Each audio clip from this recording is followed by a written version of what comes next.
October 26, 2019. It's Saturday afternoon in West Palm Beach, Florida, a city of 120,000 just across the Intercoastal Waterway from its better-known neighbor. West Palm Beach is a middle-class working neighborhood, and it's right next door to Palm Beach, which is really the affluent area. Many of the people that live in Palm Beach, they rely on the people in West Palm Beach to provide the services that they're going to need. One of those hardworking people is 59-year-old security guard, Deborah Dunbar. She loved to work. She was a workaholic. But around noon that day, Deborah's stepdaughter Elizabeth calls Palm Beach County 911 to request a welfare check at her mother's house. Yes, I've tried texting her. I've tried calling her. She's not responding. It was a few days I haven't heard from her. She's been calling her, texting her, no answer. Her calls are going straight to voicemail. This was not like her mother. So earlier that morning, Elizabeth had decided to go check on her. Mom? Mom, are you in there? I called out to her as loud as I could, and I didn't get any response. I looked through the front windows of the house. I didn't see anybody. She also notices that her mother's SUV isn't in the driveway. She wonders if her mother has gone somewhere unexpectedly, but decides to go around back and check just in case. But nothing can prepare her for what she finds. In the back, there's a small kitchen, and when you look through that window, the refrigerator is the first thing you see. I looked through the window, and there was blood all over the refrigerator.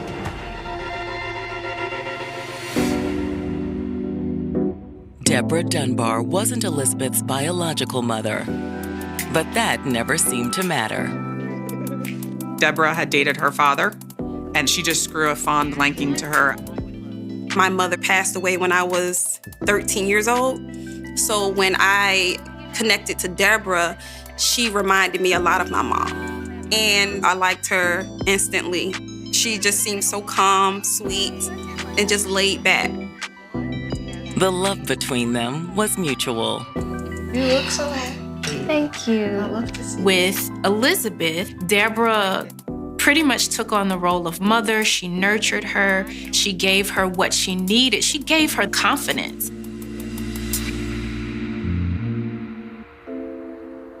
And while things didn't work out between Deborah and Elizabeth's father, she remained a part of Elizabeth's life.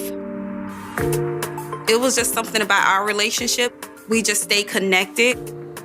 As Elizabeth went on to have children, Deborah then stepped into the role of a grandparent. She didn't have any kids of her own. So when she was around me and my kids, it really just lit up her world. My children loved her so much. She regularly visited with, took care of, and spoiled them whenever she could. She would just put money in your hand just for nothing. And I'm like, Mom, why are you coming over here giving me money? She was just, I just want to make sure that you and the kids have what you need. Deborah also tenderly cared for her elderly mother. When her mother got up in age, Deborah actually took care of her by moving in with her. That desire to help people is also part of what first attracted her to Leon Thomas. Leon was a bit of a lost soul who struggled in the aftermath of a near-fatal shooting. Because she has that nurturing spirit, she did the best that she could to try and help him to get better. I'm too pretty to be hanging with a bum like me. You'll be up on your feet in no time. When Deborah met Leon, they hit it off. He was a confidant, he was a friend, and eventually their relationship blossomed and they became boyfriend and girlfriend. The best thing about being shot is you. You know that? Well, how about this? Next time you want some attention, how about you just ask me directly, huh? All right, we can do that. We could do that. The pair dated for more than 2 decades, and then in 2012, they got married.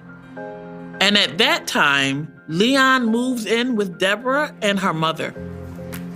To make ends meet, Deborah found work as a security guard, while Leon cooked at a popular local restaurant.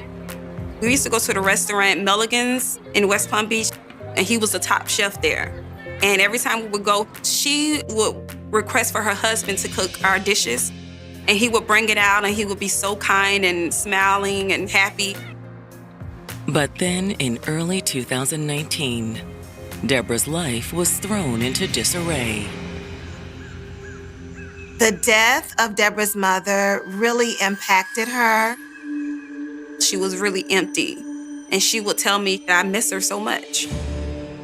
She started losing weight. She became depressed. It was also uncertain whether Deborah could remain in her mother's house. Her mother had a reverse mortgage on her house. So when she died, Deborah wasn't sure if she could come up with the funds to stay there.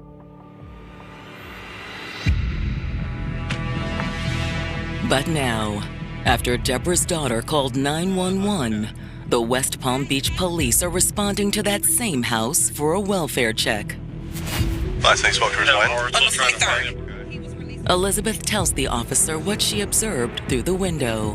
The refrigerator has blood scattered all over it. I was freaking out still, and I said, I need to know, is she in the house? At that point, police and EMTs force entry into the home. And once they entered, they discovered a very violent crime scene. There's blood everywhere. A blood trail on the floor leads officers deeper into the house. It seems as though something had been dragged into the bedroom. And the end of the trail reveals another gruesome scene. There's a body. After the death of her elderly mother, Deborah Dunbar and her husband Leon Thomas faced an uncertain future. Deborah wasn't sure if she could come up with the funds to stay in her house. She tried to put on a good face. She was still a really good grandmother, a really good mother, but inside, she was going through a lot of emotional turmoil. And now a bloody scene has led officers to a dead body inside her South Florida home. There was a blue tarp with a comforter over the body. But lifting the tarp, officers confirm that the body is Deborah. Around her body, it's wet, and it's surrounded by bags of melted ice. Apparently, someone may have been trying to slow down the decomposition of her body so that she would not be found quickly. After finding the body, the officers secure the scene and wait for homicide. I tried to rush into the door, and they stopped me. And they said, you're gonna have to go down to the police station first for questioning. While patrol officers transport Elizabeth to the station for a formal statement, homicide detectives arrive on scene to start their investigation. Once we got to the scene and we started our visual examination, we concluded there was multiple lacerations to the head. She had met a very violent death. And there's plenty of evidence from every time her killer took a swing. You had blood cast off on the floors, in the kitchen, in the dining room. There's blood everywhere, smeared all over the house. I could say with 28 years at the police department, that was the most violent crime scene I had ever been a part of. Analyzing the blood patterns, detectives surmise what might have happened. Our best estimations was probably the incident began in the living room and it went to the kitchen where you had blood all over the walls. Then, once Deborah was dead or dying, the killer dragged her body back to the bedroom, wrapped her up, and tried to put her on ice to buy some time. Detectives also searched the scene for any evidence of a murder weapon. They don't find an obvious weapon, but they do find something unusual. There was 2 pot handles at the scene. There was a handle on the floor in the kitchen, and there was a handle on the floor in the dining room. Is it possible Deborah had been brutally beaten with pots until the handles broke off? Why leave the handles, and where were the pots now? But the biggest question was, why would someone bludgeon the 59-year-old security guard? Was this a robbery that had gone bad?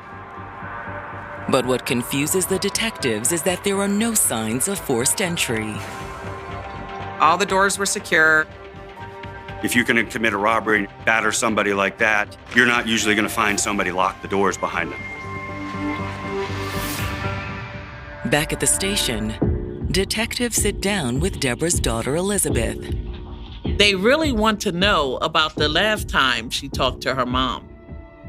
Elizabeth says she'd spoken to her 3 days prior. I called her and I was like, I know Leon's supposed to be getting out of jail.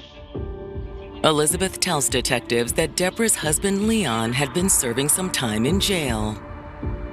And Deborah was planning to pick him up when he was released on Friday. I said, do you want me to go with you? She was like, no, don't worry about it. Don't worry about it. But then, Elizabeth says that Leon had unexpectedly come by her house earlier that morning, alone. My children told me, Mom, there's some guy looking at our window. Then I went to look and it was him. I walked out and I said, are you okay? What's going on? And he said, I've been looking for your mom. Elizabeth says she told Leon that she hadn't had any contact with her mother since before his release from jail.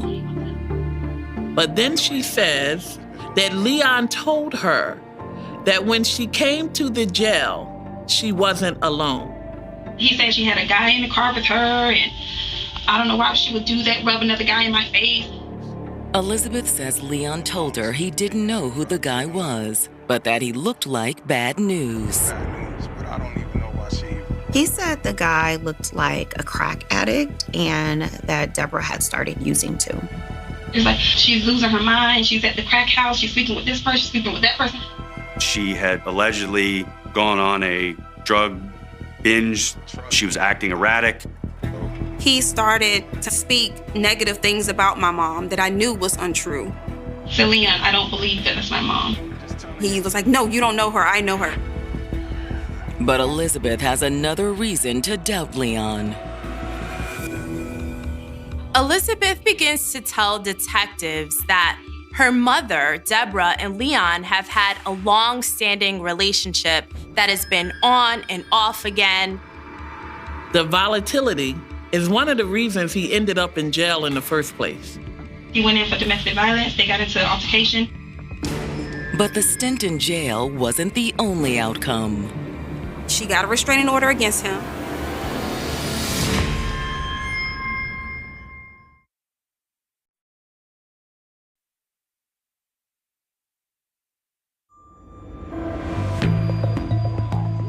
Deborah Dunbar's stepdaughter has just told the detectives investigating her murder that Deborah's husband, Leon Thomas, had just been released from jail after being arrested for domestic violence.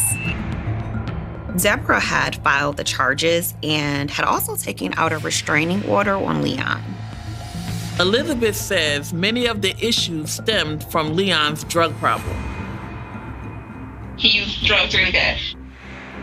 He struggled with addiction for years.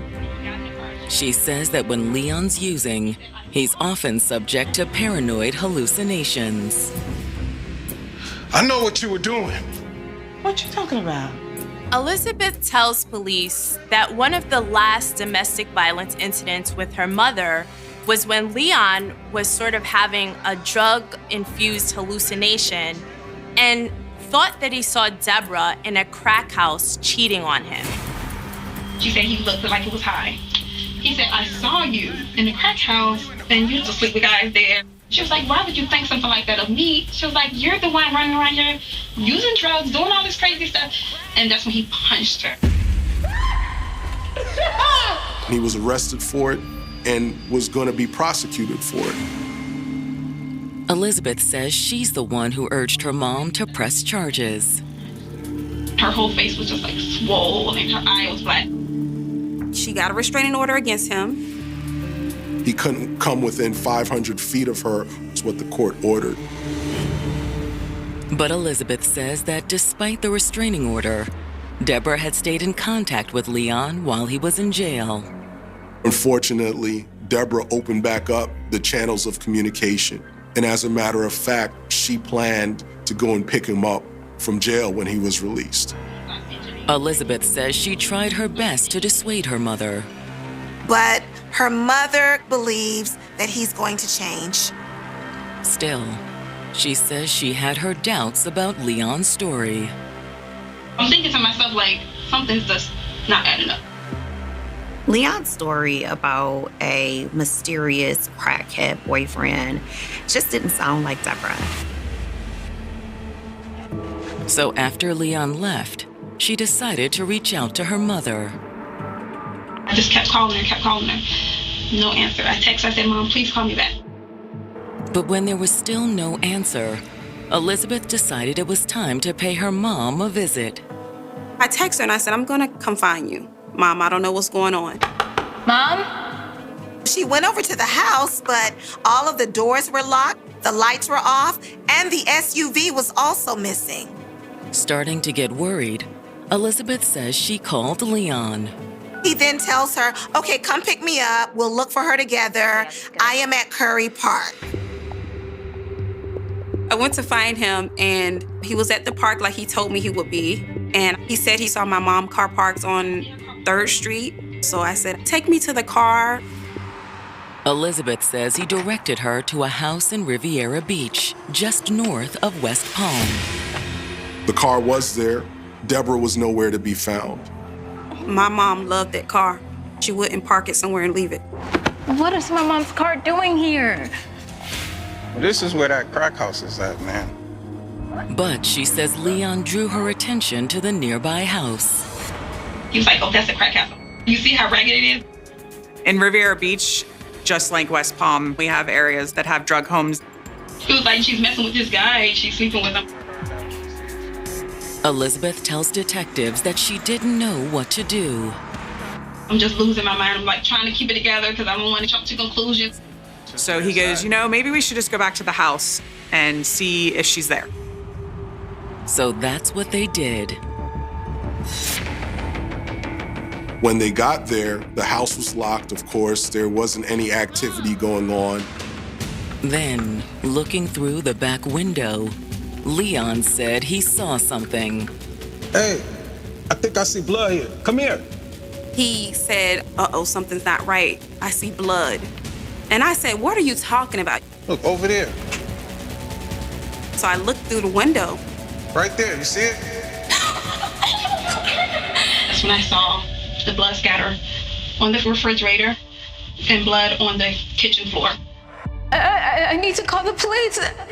Now that's when I panicked and I said, oh no, I have to call the police. And he's like, well, I can't be here. If you do that, I have to leave. I have a restraining order. He goes, could you please drive me back? So she's like, sure. And as she's driving him back to Curry Park, she calls 911. I told him to meet me at the address. But was the restraining order the only reason Leon didn't want to be there when the cops showed up? After all, he's just gotten out of jail for abusing Deborah, and now she's beaten to death. But Elizabeth can't fathom that her mom's husband would have done something like this. I don't really think that he'd go that far. But if not Leon, then who? Could Deborah's mysterious new boyfriend be the one who committed this crime? But Elizabeth is adamant that her mother would not be hanging around in crack houses. She's not like that. My mom goes to church every Sunday. However, investigators are less sure. Despite her daughter's claim that Deborah would not be hanging out with addicts, she was with Leon. Hoping to get Leon's side of the story, detectives ask Elizabeth to guide them to where she left Leon. They said, "Do you know where her husband is?" And I said, "I know exactly where he is." And I drove them directly to him. He was very polite when we spoke with him. While chatting, he starts with the same story that he told Deborah's daughter.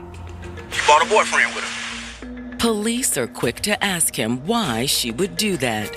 She was just showing me she going on with her life, I reckon. Still, he tells police that he accepted the ride, at least at first. Within a few blocks, Leon says he changed his mind. I got us, I can't do this. I'll catch you bus. And he said that was it. He got out of the car and never saw Deborah again.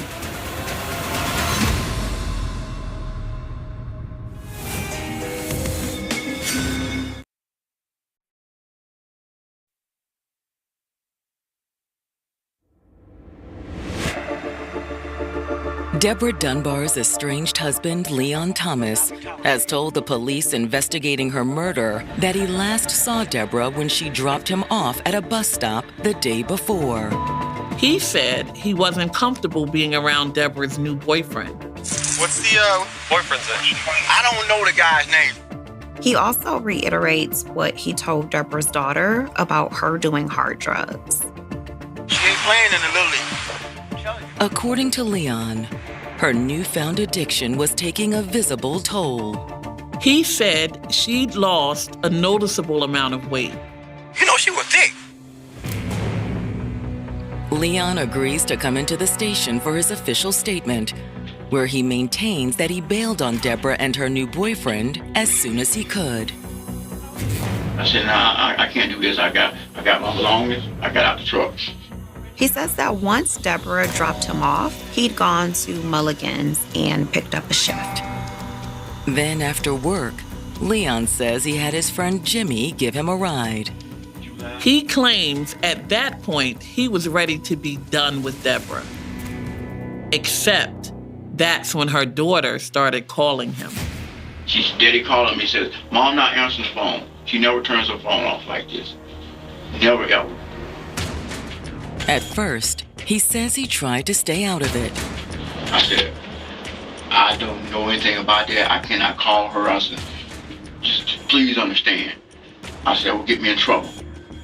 But then it all started to nag at him too, so he went looking for Deborah. I'm thinking I already know where she at. I'm gonna see my mind right. So I walked all the way to Revere.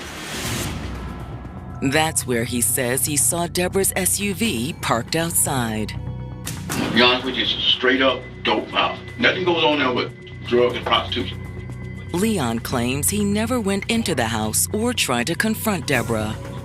But he admits he was nervous that something might have happened to her. So he says that's why he went to her daughter's house to tell Elizabeth what her mother had been up to. He says he was worried about her. I said, please, go by there. I cannot go by there. But when Elizabeth called him an hour or so later and couldn't find her mother, he agreed to let her pick him up. He says he directed Liz to her mother's SUV, showed her the crack house, and then they went to Deborah's place. Leon says that at first, he waited in the car while Elizabeth looked around. Initially, she tells Leon that she doesn't see anything. I said, no, you gotta know how to look. He ends up getting out of the car and goes to the back of the house with her.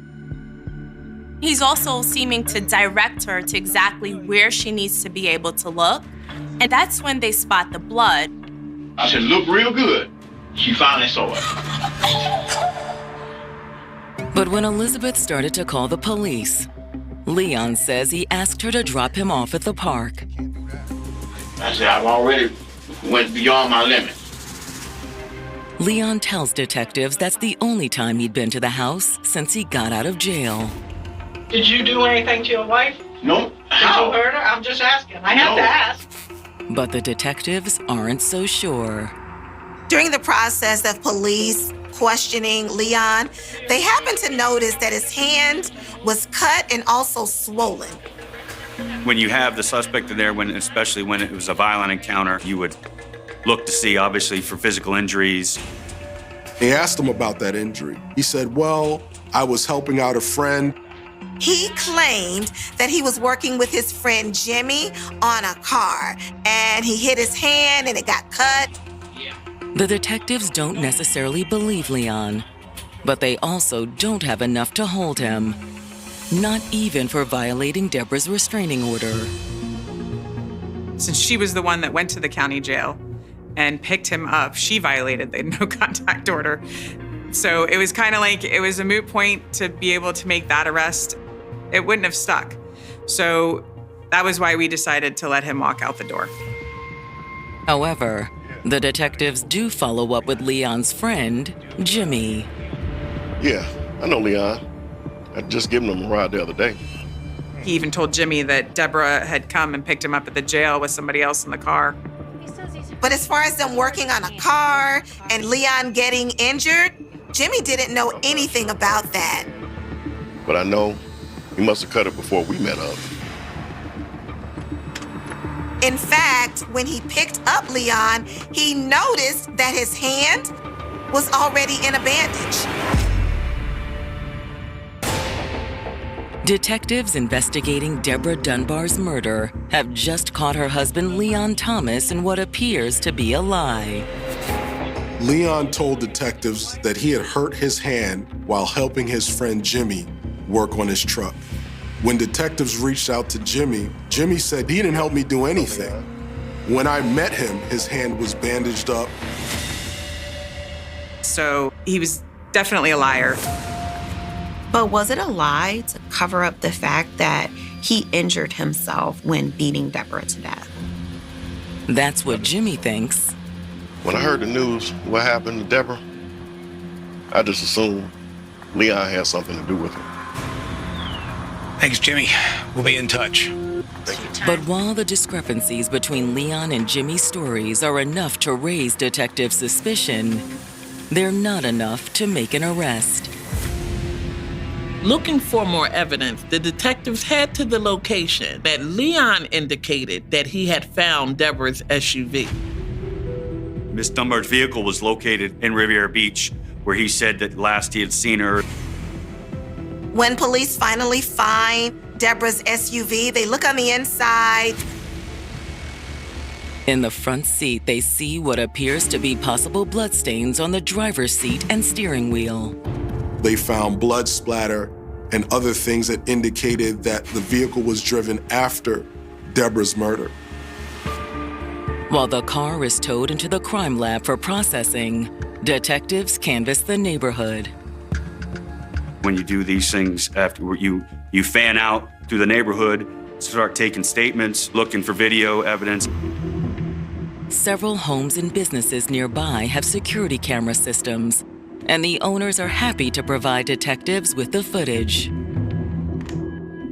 Technology is a game changer in a lot of incidents. Hoping to determine who drove Deborah's SUV to Riviera Beach, detectives also turn to the city's traffic monitoring systems. There's cameras all around the city. There's license plate readers. Buses have cameras on them. For days, we searched the area around Riviera Beach where the car was, trying to find holes in his story. And then, detectives find what they're looking for. Leon was actually caught on camera. They find traffic camera footage from Friday morning, not long after Leon was released from jail. It's of Deborah driving her SUV. They only saw Deborah and Leon in the car. They didn't see anyone else. Then, hours later, a plate reader picks up Deborah's SUV driving north. This would be consistent with the direction of traveling from Deborah's house to Riviera Beach. But it's not until detectives review the doorbell camera footage from a home in Riviera Beach that they get their first glimpse of the driver. They see a man actually driving the SUV up to the spot, getting out of the car, and the build and the height of the person looked a whole lot like Leon. Leon Thomas was the person that had brought Deborah's car to that place in Riviera Beach, and then walked away. Now convinced that Leon is Deborah's killer, investigators have him brought in for another round of questioning. They confronted him with the fact that they saw footage from when he was picked up from jail, and there was no one else in the car but him and Deborah. This is you in the passenger seat, the same spot that you were in when you got in and at the jail. So, I know you were still in Deborah's car. You didn't get out of the car. After we were able to show him that that story was bogus, it then, I think, got real to him. Leon was forced to admit that there was no other man. Now is a good time that we start really getting down to business about what happened between the two of you. He said, you know what? I need to tell you something. Leon now says that he and Deborah first went by the restaurant where he worked before heading to her house. And after getting to the house, Leon admits that an argument ensued. Look at me when I'm talking to you. You know what, Leon? I should have left your ass in there. So how many times did you hit her? Leon says that isn't what happened at all. He says he never hit her. Just shoved her. He had pushed her, and she had hit her head on the wall. Now you ain't got nothing to say now, do you? But when he left, he said that she was conscious.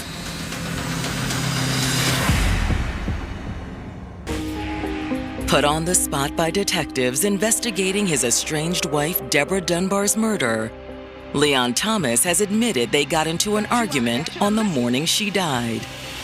He proceeds to tell us that he pushes her and she hits her head on the wall, but definitely minimizing the damage. But the detectives don't buy it. I know she wasn't fine when you left. Something bad went down in the house. But as detectives keep pushing, Leon sticks to his story.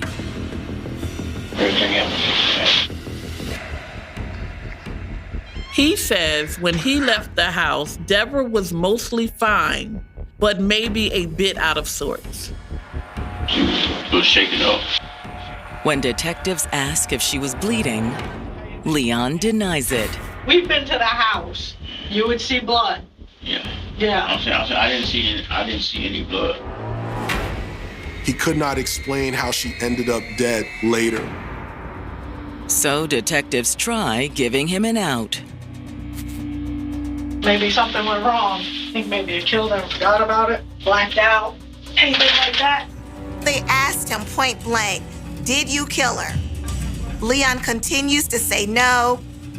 Eventually, detectives have had enough. We were there for probably 13 hours total, probably about 6 or 7 of them just sitting there talking. But even without a full confession, they believe they have enough evidence to build a strong case against Leon. They go ahead and arrest him for second-degree murder in the death of Deborah Dunbar. It's a welcome relief for her family. The day they arrested him, I had goosebumps all over my arm, and I was like, okay, Mom, you're gonna have justice now. Their case becomes even stronger when detectives pull Deborah's phone records. They mirrored up to the video that we have. So we were able to put that timeline together. So I know that that attack happened somewhere after 7:30 in the morning and before 11:30 in the morning when he makes contact with his friend, Jimmy. The autopsy also confirms what detectives had first surmised at the crime scene. Deborah died as a result of blunt force trauma to her head, her face, her neck, and she also had extensive defensive wounds on her hands. The lacerations to the head was ultimately the cause of death. In other words, someone had done far worse than simply shove her. There is also further proof of Leon's lies. The autopsy report comes with a toxicology report, and the toxicology report stated that there were no drugs in her system. So his claims of her using drugs and being off the deep end were his reflect of what he was doing. Based on the ME's findings, detectives are convinced that on the morning of the murder, Leon's fight with Deborah escalated far more than he claimed. She picked him up at the jail. There was nobody else in the car. They come back, they go inside. He's trying to mess around with her. She doesn't want to, and they start having some arguments. No. Leon, not right now. 2 months and that's what I come home to?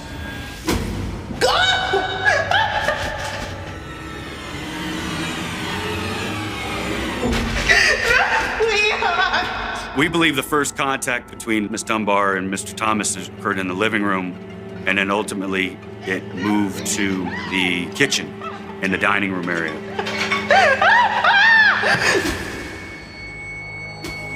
She fought as best she could, and ultimately there was no way she was going to be able to overpower him.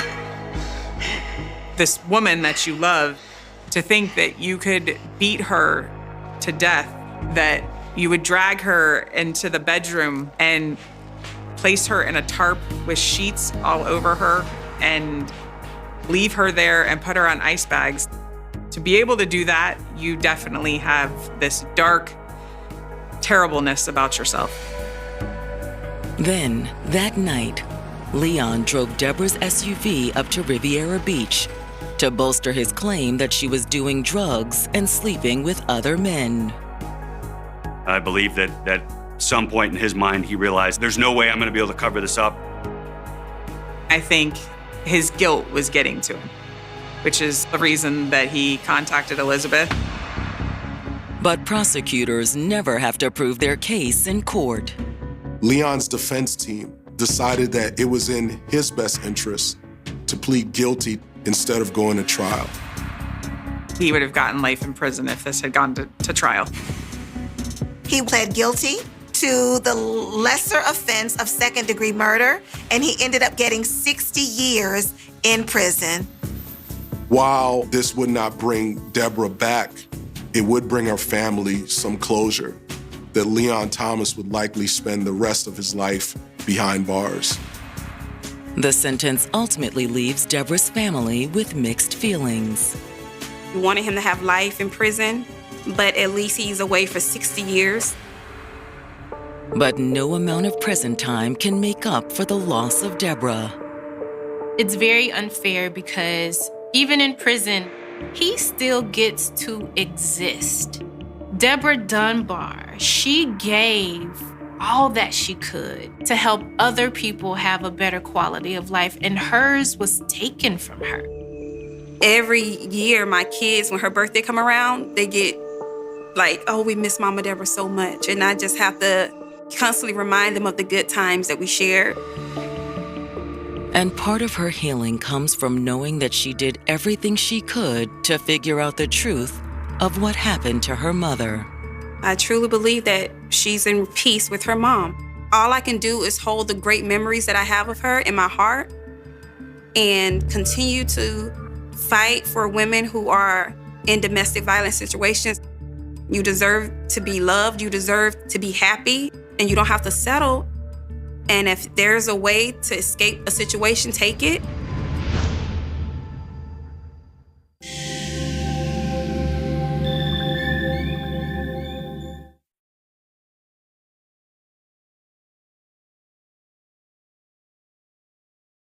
The gun was already there, hidden near a dumpster, abandoned in the darkness, a weapon with no serial number, no obvious owner, and no reason to be connected to the young man bleeding on the steps of a Washington church. At first, it looked like the kind of evidence that might disappear into the machinery of an unsolved homicide. But investigators did not know yet that something microscopic had survived on that weapon. Something invisible.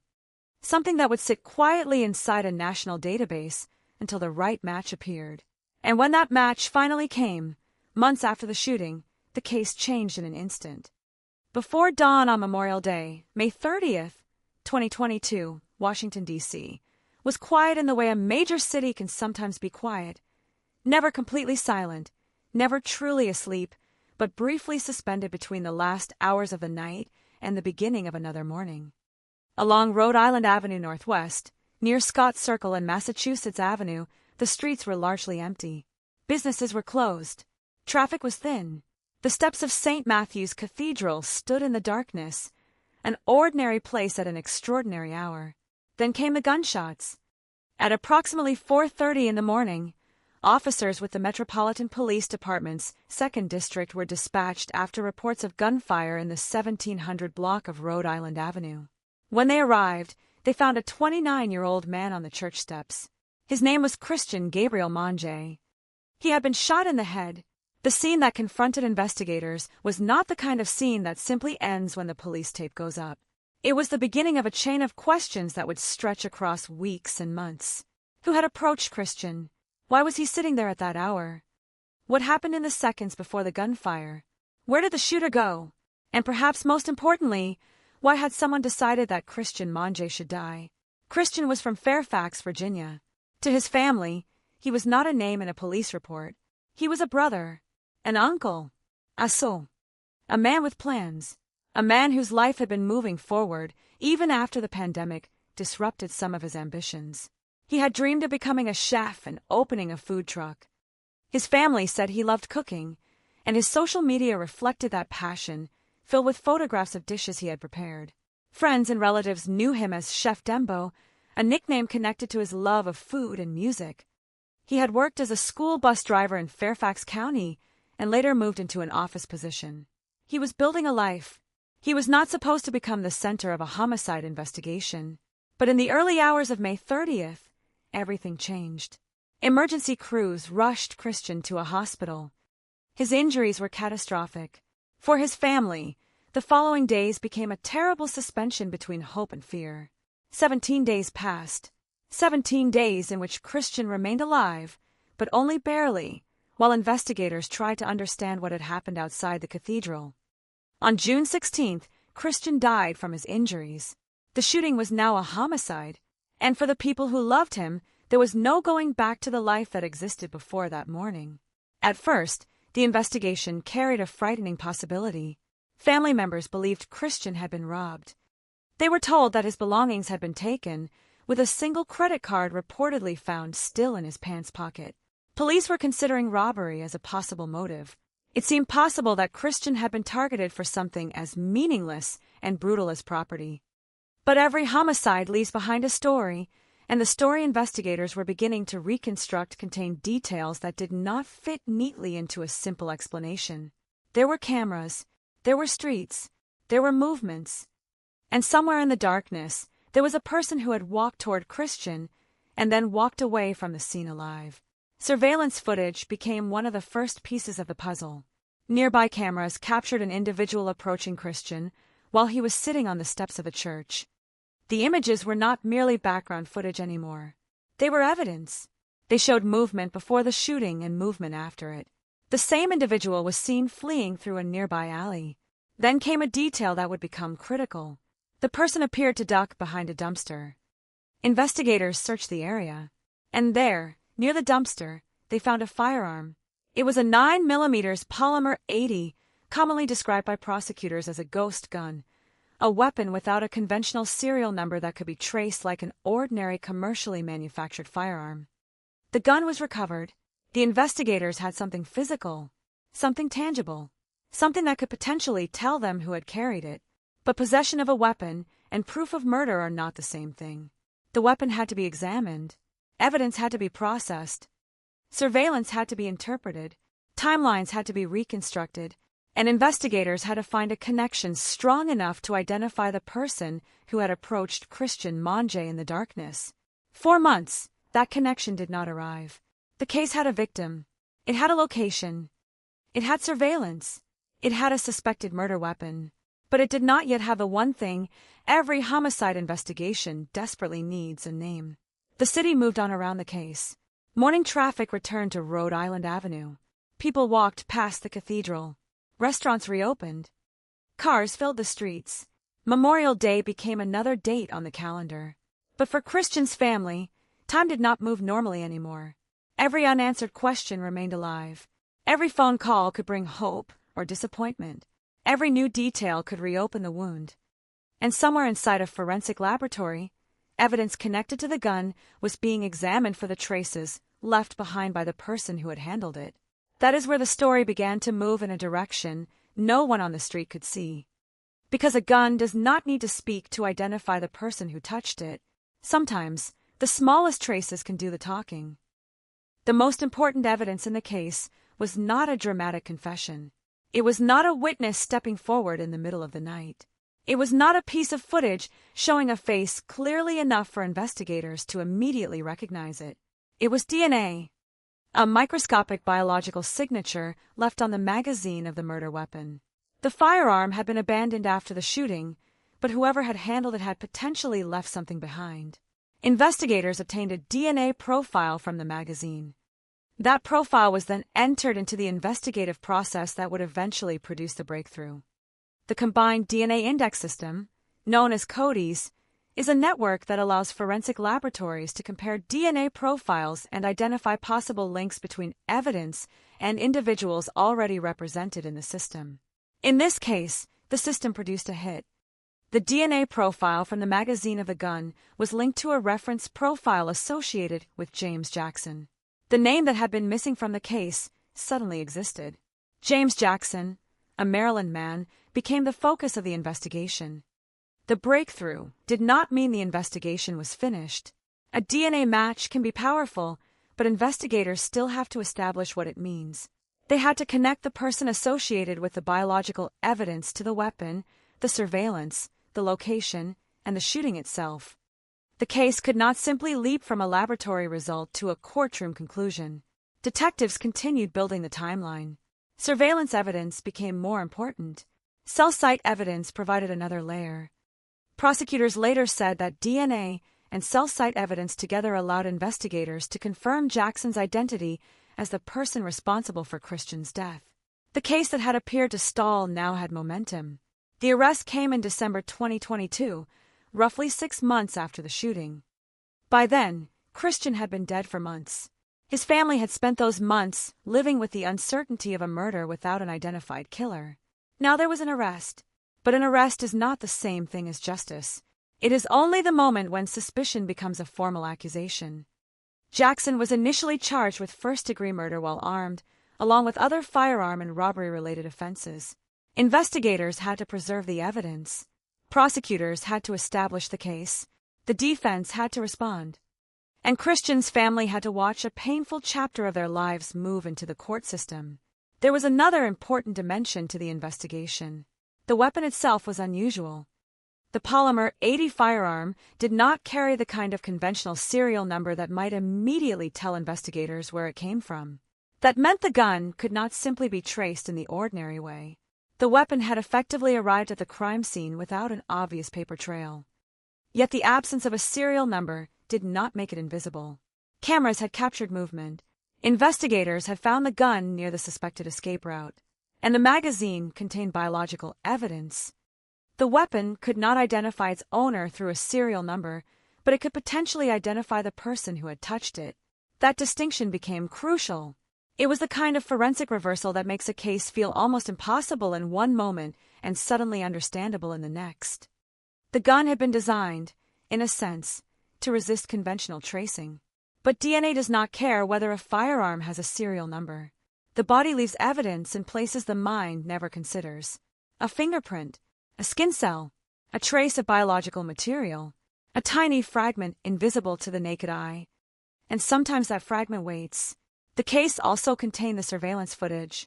Prosecutors said cameras captured an individual approaching Christian while he sat on the cathedral steps. The same individual was later seen running away and ducking behind a dumpster. Investigators searched that area and recovered the gun. That sequence gave the physical evidence a context. The weapon was not simply found somewhere in Washington. It was found along the apparent path of flight. The DNA was not simply a random profile. It was associated with the magazine of the weapon prosecutors identified as the murder weapon. The cell site evidence added another layer to the timeline. Slowly, separate pieces began forming a single picture. This is what homicide investigations often look like in reality. Not one spectacular clue, not one detective suddenly realizing everything. Instead, hundreds of small details are collected, tested, challenged, and connected. A camera records a movement. A laboratory identifies DNA. A database returns a match. A phone creates a location record. A prosecutor builds a timeline. A defense attorney questions it. A judge evaluates it. And somewhere inside that process is the difference between an unanswered question and an answer. For Christian's family, the forensic breakthrough was not an abstract scientific achievement. It was the first clear indication that the person responsible for their loved one's death might finally be identified. The case had moved from darkness into focus. But even then, one question remained: what exactly had happened on those church steps? The early public understanding of Christian's death centered heavily on robbery. His family had reason to believe he had been attacked and robbed before being shot. But as the investigation developed, the prosecution's account pointed toward a dispute between Christian and James Jackson. According to court-related reporting, prosecutors said the incident stemmed from a dispute in which Jackson brandished a firearm and shot Christian in the head. That detail changed the emotional shape of the case. This was no longer simply a story about a stranger becoming the victim of a random street robbery. It was a confrontation that ended with a fatal gunshot on the steps of a church. Yet even with a suspect identified, the case retained its unsettling questions. What started the dispute? What was said? What happened immediately before the gun appeared? Why did the confrontation escalate to lethal violence? Public accounts do not provide every answer, and that absence is important. A responsible reconstruction cannot invent dialogue that was never established, cannot manufacture motives that prosecutors did not prove, and cannot turn uncertainty into certainty simply because a dramatic story would sound better. What is known is already disturbing enough. Christian was sitting on the steps of St. Matthew's Cathedral in the early morning hours. A person approached him. A gun was fired. Christian was struck in the head. The attacker fled. A firearm was left behind near a dumpster. Christian fought for his life for 17 days. Then he died. Months later, DNA from the weapon pointed investigators toward James Jackson. The case that had begun as a mystery now had a suspect. But the mystery of the final moments remained difficult to reconstruct completely. Surveillance footage can show movement. It cannot always reveal intention. DNA can show contact. It does not automatically explain why contact occurred. Cell site data can help place a phone within an area. It cannot tell investigators what two people said to each other. Every forensic tool has a language. None of them tells the entire story alone. That is why the investigation required more than one piece of evidence. Prosecutors later said the government could prove Jackson's identity through DNA and cell site evidence, alongside the surveillance and other investigative evidence. The combination mattered. One clue can be challenged. Multiple independent clues can reinforce each other. By December, investigators had enough to make an arrest. The man whose DNA had been linked to the weapon was now facing a homicide charge. For Christian's family, the news must have carried two emotions at once: relief that the investigation had produced a suspect, and pain that nothing could change the outcome. Christian would not come home. He would not open the food truck he had dreamed about. He would not cook for his family. He would not spend time with his nephew. The arrest could not restore any of that. It could only answer one of the questions that had haunted them since Memorial Day. Who was responsible? The case also exposed the strange tension between modern surveillance and ancient forensic evidence. Cameras watched the streets. Phones generated digital location information. But the breakthrough came from something far older in principle: the biological trace left by a human body. Technology had become more sophisticated, but the basic reality remained the same. People leave traces wherever they go. The person who allegedly fled the scene could abandon a gun, could disappear into an alley, could leave the city, but he could not necessarily erase every microscopic trace of contact with the weapon. That is what made the magazine so important. A magazine is a component that a shooter may handle repeatedly. Loading it, holding it, removing it, carrying it. Those ordinary movements can create extraordinary evidence. In this case, that evidence eventually became a bridge between a weapon found near the scene and a person whose prior reference DNA profile was already in the system. The breakthrough was not immediate. It was not cinematic in the way a detective slamming a file onto a desk is cinematic. It was slower, quieter. It happened through laboratory work, databases, investigative comparison, and persistence. But when the result arrived, it had the power to change the entire case. There was now a name attached to the evidence. And with that name came a new phase, prosecution. When James Jackson appeared in court, the case was no longer simply an investigation unfolding behind police tape. It had become a legal battle over what happened in the early morning darkness outside the cathedral. The charges he originally faced were serious. Prosecutors initially accused him of first-degree murder while armed, robbery while armed, firearm offenses, and unlawful possession of a firearm by a prior convict. The potential consequences were enormous. But court proceedings do not always end with the charges announced at the beginning. Evidence is evaluated. Negotiations occur. Prosecutors and defense attorneys assess the strengths and weaknesses of their positions. And sometimes the final resolution is very different from the one imagined on the day of arrest. On February 14, 2024, James Jackson pleaded guilty to second-degree murder while armed. In exchange, other charges were dismissed under the plea agreement. The agreed sentencing range was 19 to 23 years. The plea meant there would be no full trial in which every piece of evidence was presented to a jury. Instead, Jackson admitted responsibility for the killing under the terms of the agreement. For Christian's family, the legal process had lasted too long already. They had waited through the investigation. They had waited after the arrest. They had waited while the case moved through the courts. Justice had become another clock they were forced to watch. Prosecutors said that if the case had gone to trial, they would have presented the DNA evidence linking Jackson to the murder weapon and cell site evidence supporting the identification. They also said they would have shown that Jackson's actions were not self-defense. Those assertions are important because they reveal how the prosecution understood the evidence as a whole. The DNA was not presented as an isolated coincidence. It was part of a larger evidentiary structure. Surveillance showed an individual approaching Christian and later fleeing. The firearm was found along that apparent escape route. The weapon was identified as the murder weapon.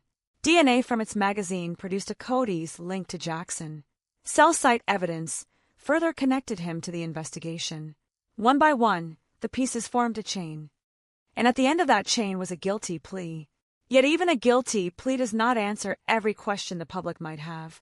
The exact emotional landscape of the confrontation remains partly unknown. The precise words spoken before the gunshot are not part of the public record in a way that allows a complete reconstruction. The reason the dispute escalated to murder remains less clear than the forensic path that identified the killer. This distinction matters. Solving a homicide does not mean every mystery surrounding the homicide disappears. Sometimes the police can prove who did it without being able to reconstruct every thought inside the perpetrator's mind. The law requires proof of criminal responsibility, not omniscience. And Christian's case demonstrates that difference sharply.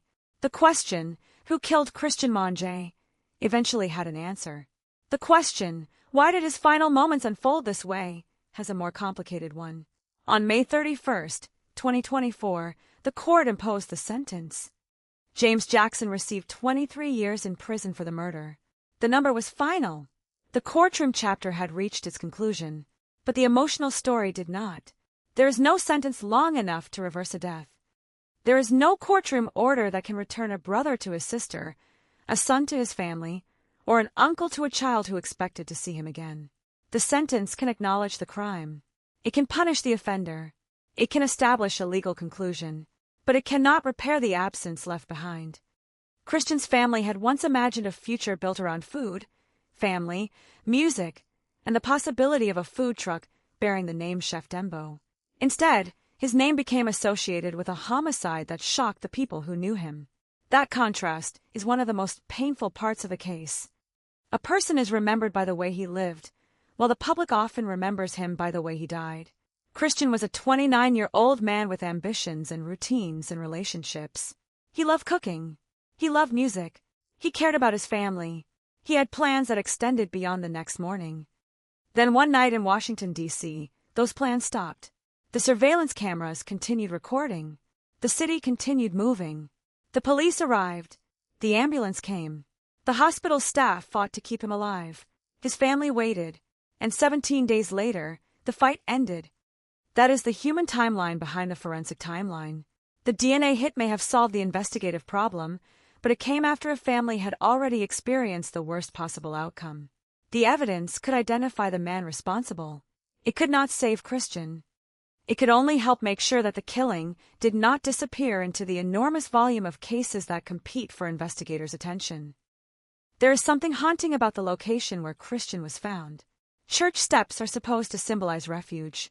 A place of worship, a place where people come searching for peace, stood at the center of a violent homicide. In the early morning darkness, the cathedral was not filled with people. It was simply part of the cityscape. Stone steps, closed doors, empty streets, and then a gunshot. The symbolism was never part of the evidence. It did not prove anything. But for anyone looking back at the case, it makes the scene difficult to forget. Christian was not found in some remote wilderness. He was in the middle of Washington, D.C., surrounded by cameras, streets, buildings, and the ordinary infrastructure of a major American city. The killer could flee through an alley. The weapon could be discarded, but the city itself was watching. Somewhere nearby, cameras were recording. Somewhere else, a phone was communicating with a cell tower. Somewhere inside a forensic laboratory, the magazine of the weapon carried a trace that would later become a database match. The city had witnessed the crime in fragments. The investigation had to assemble those fragments into a coherent story. That process took time. The public sometimes expects homicide investigations to move like television dramas. A crime occurs. Détective arrive. They find the killer. The case closes. Reality is different. Evidence has to be collected carefully. DNA has to be processed. A database search may produce nothing. A surveillance video may be unclear. A witness may not come forward. A suspect may not be immediately known. And sometimes investigators simply have to wait. In Christian's case, the breakthrough came months after the shooting. During that period, his family had to live with uncertainty. Every day, without an arrest, could feel like another reminder that the person responsible was still somewhere beyond their reach. But the investigation did not stop. Detectives continued working the case. The evidence continued to exist. The gun remained a physical object that could be tested. The DNA profile remained a digital record that could be compared. The surveillance footage remained a record of movement. Time passed, but the evidence did not forget. That is perhaps the most unsettling lesson in the case. Human memory fades. Witnesses forget details. People move away. Buildings change. Streets become crowded again. But biological evidence can remain. Digital records can remain. Video can remain. A discarded weapon can remain. And a case that appears to be going nowhere can suddenly move because technology finds a connection that did not exist yesterday. Cody's played that role here. The DNA profile from the magazine was not simply another laboratory result. It was a doorway. On one side was an unidentified killer. On the other was a man whose referenced DNA profile had already entered the system through a prior arrest. The match gave investigators a direction. From there, they could compare it against everything else. This is why DNA is so powerful in modern homicide investigations, but also why it must be interpreted carefully. A DNA profile can establish a biological association. Investigators still have to determine how and when the biological material arrived there. In Christian's case, prosecutors presented the DNA as part of a larger evidentiary case connecting Jackson to the murder. The weapon had been recovered near the suspected escape path. Surveillance footage showed the attacker's movements. Cell site evidence supported the identification. The pieces were mutually reinforcing. The final legal outcome reflected that combined evidence. Jackson pleaded guilty. He was sentenced to 23 years. The case was solved. But the word solved can sometimes sound colder than the reality. For police records, a solved homicide means an offender has been identified and the case has reached a legal resolution. For a family, solved may mean something else. It may mean finally knowing who was responsible. It may mean no longer wondering whether the person responsible will ever be found. It may mean being able to look at the face of the justice system and say that the death of their loved one was acknowledged. But it does not mean closure in the simple way people imagine. Grief does not obey court calendars. The day of an arrest does not erase the day of a shooting. A guilty plea does not erase the hospital room. A sentence does not erase 17 days of waiting. And DNA, no matter how precise, cannot reconstruct the life that was lost. Christian's family still had to carry the ordinary details of his absence. The meals he would not cook, the conversations he would not have, the plans he would never complete, the food truck that existed as a dream rather than a business, the nephew who would grow older without the uncle who loved him. These are not details that appear in forensic reports, but they are the true measure of what a homicide destroys. A case file can close, a family story does not. The strangest part of the Christian Mange case may be how close the killer came to leaving behind almost nothing. The firearm had no conventional serial number. The shooter fled. The city was enormous. The victim was left gravely wounded. The initial investigation did not immediately produce an identified suspect. From the outside, it could have looked like another violent crime that would require months of painstaking work. And for months, that was exactly what happened. But the weapon became the silent witness.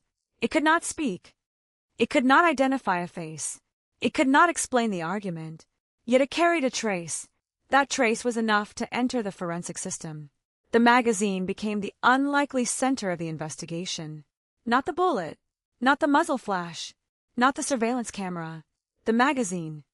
A component of the weapon that might seem insignificant to anyone walking past it became the object that ultimately connected the case to a name. The phrase, "DNA solved the case," can make the process sound almost magical. It was not. Behind the match were laboratory technicians, investigators, databases, evidence protocols, and months of work. The DNA result did not arrive because the evidence wanted to tell a story. It arrived because people kept asking the same question: who handled this weapon? The answer eventually appeared in the database: James Jackson. From there, investigators could begin testing that answer against the rest of the evidence. This is where the case becomes less about mystery and more about persistence. The suspect was not identified on the morning of the shooting. He was not arrested within hours. There was no immediate confession. The investigation had to continue after the cameras had stopped recording and after the city had returned to normal. That is the reality of many homicide cases. The dramatic moment is the shooting. The real investigation is everything that follows. Every photograph of the scene, every recovered item, every frame of video, every laboratory test, every database search, every cell site record, every conversation with a witness, every legal review. The public sees the arrest. It rarely sees the months of work that make the arrest possible. Christian's case illustrates that hidden process. Investigators did not simply find a suspect. They built a path to one. The surveillance footage provided movement. The gun provided physical evidence. The DNA provided identity. The cell site data provided additional support. The court proceedings provided the legal framework. And the guilty plea provided the final acknowledgement of responsibility. The sequence matters because each part reinforces the next. Without the weapon, there might have been no DNA evidence. Without the DNA evidence, there might have been no name. Without the name, the cell site evidence might not have had the same significance. Without the surveillance footage, the recovered gun might have been harder to place within the sequence of events. A homicide investigation is often a network of connections. Remove one strand, and the picture becomes weaker. Keep enough strands intact, and eventually the outline becomes clear. That is what happened here. The case that once seemed to have no suspect ultimately produced one. The man identified through the DNA link became the man prosecuted for the murder, and the prosecution became a guilty plea. But there is another reason the case remains disturbing. Christian was only 29. His family described a man who was still building his future. He wanted a food truck. He loved cooking. He had created an identity around that passion. Chef Dembo was not simply a nickname. It represented a version of Christian's future, a business, a creative outlet, a way to share something he loved with other people. The murder did more than end a life. It ended every future version of that person. The chef he might have become, the uncle he might have remained, the brother who might have grown older alongside his sister, the son who might have experienced another decade, another birthday, another family gathering. None of those possibilities can be recovered as evidence. They are lost permanently, And that is why a cold, forensic phrase like Cody's hit cannot capture the full meaning of the case. For investigators, it was a breakthrough.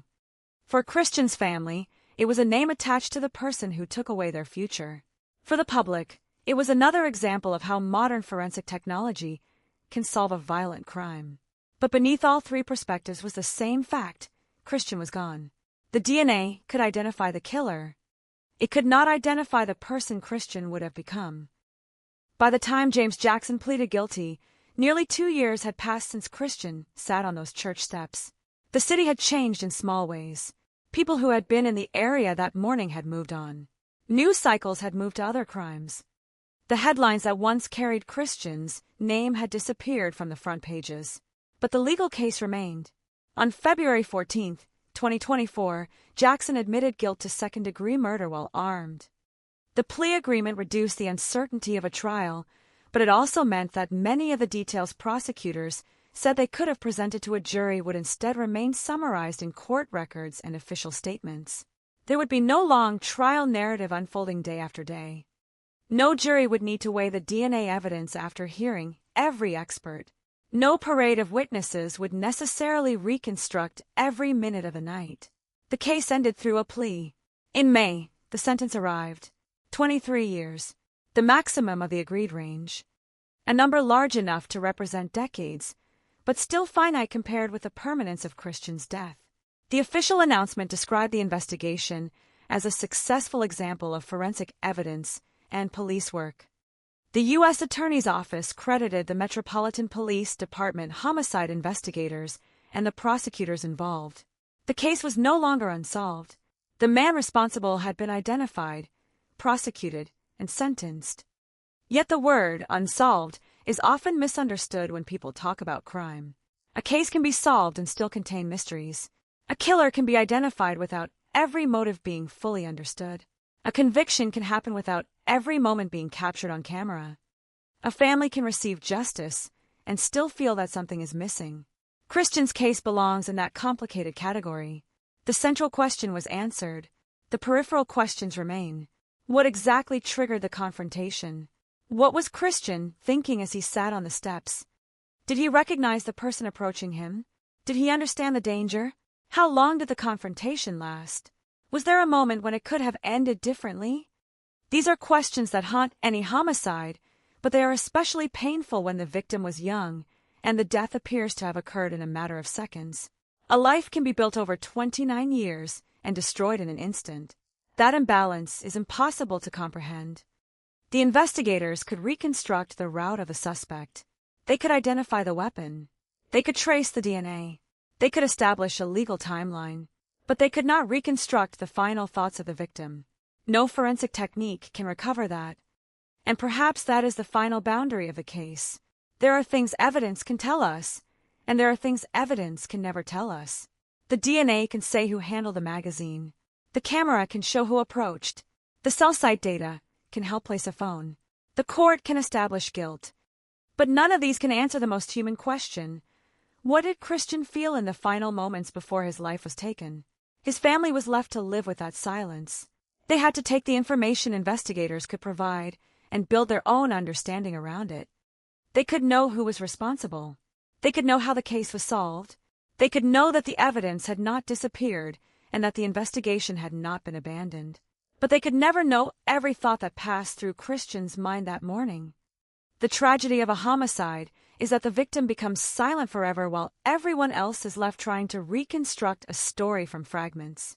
Christian's story was reconstructed through surveillance footage, forensic evidence, database technology, cell site information, and courtroom testimony. But the complete story of his life was always larger than the crime. He was not just the man found on the cathedral steps. He was the person who loved food, the person whose social media displayed his cooking, the man remembered as Chef Dembo, the brother who mattered to his family, the uncle whose nephew would remember him. When a homicide becomes a headline, those details can disappear beneath the violence. But they are the details that should remain.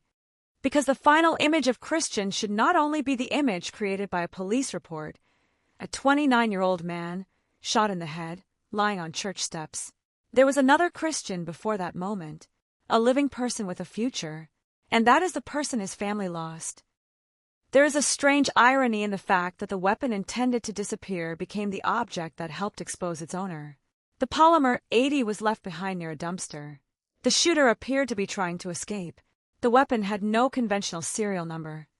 In another case, such a gun might represent the end of the investigative trail. Here, it became the beginning of the forensic trail. The magazine carried DNA. The DNA produced a Cody's hit. The hit identified a person. Surveillance and cell site evidence strengthened the connection. The investigation moved forward. The arrest followed. The plea followed the arrest. The sentence followed the plea. The chain was complete, but the chain began with something almost invisible. That is what makes forensic science so unsettling. A person can walk away believing they have left nothing behind. They can abandon a weapon. They can run down an alley. They can disappear into the enormous population of a metropolitan area. Yet the human body leaves traces everywhere. Skin cells, sweat, biological material, hair, fingerprints, digital footprints. Cameras record movement. Phones record connections. Modern life has created an environment in which disappearance is much harder than it appears. Christian's case demonstrates that reality in a particularly stark way. The shooter may have believed that leaving the gun behind ended the connection between himself and the crime. But the gun retained a connection. The magazine retained DNA. The laboratory retained the profile. The database retained the possibility of a match. Months later, the system produced one. Suddenly, the person who had been unknown was no longer unknown. This is the moment that transforms a homicide investigation. Before the hit, detectives have possibilities. After the hit, they have a lead. But a lead is only valuable if investigators can prove it. That is why the additional evidence mattered. The prosecution did not rely on the DNA result alone. They also had surveillance footage and cell site evidence. Each piece helped establish a larger narrative. The investigation was not simply DNA found on a gun, therefore guilty. It was a process of corroboration. The biological evidence pointed toward Jackson. The other evidence helped connect him to the circumstances of the murder. The guilty plea then ended the need for a trial.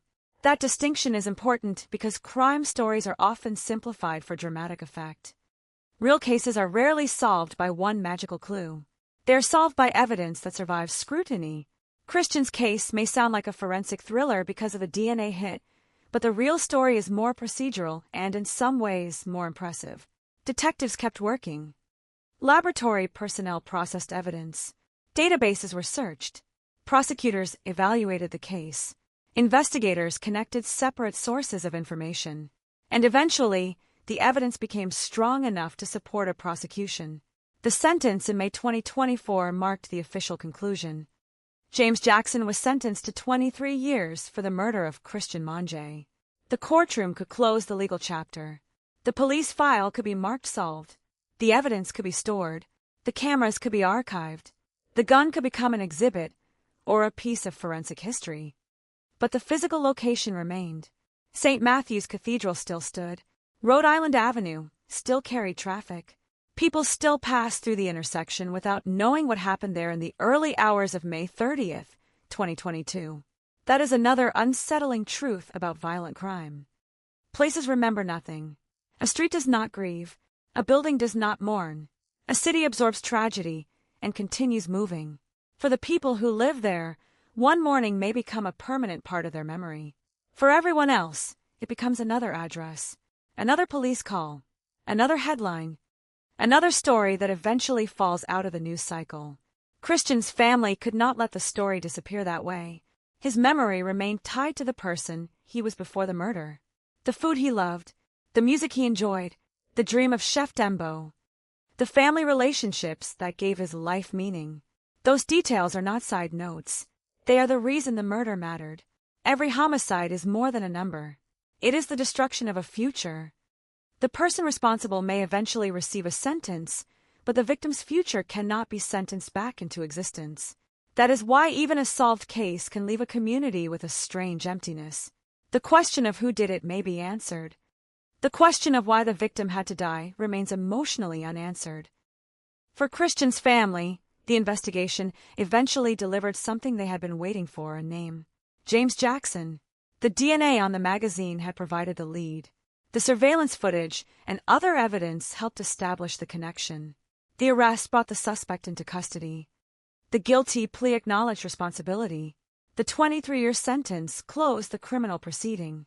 On paper, the sequence is straightforward, but grief does not move in straight lines. The day after the sentence is not automatically easier than the day before. The anniversary of the shooting still arrives. Memorial Day still exists on the calendar.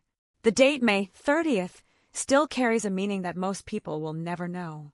June 16th, the day Christian died after 17 days of fighting for his life, remains another permanent marker. For his family, those dates can never be ordinary again. This is the hidden timeline behind the headlines. May 30th, gunshots. June 16th, death.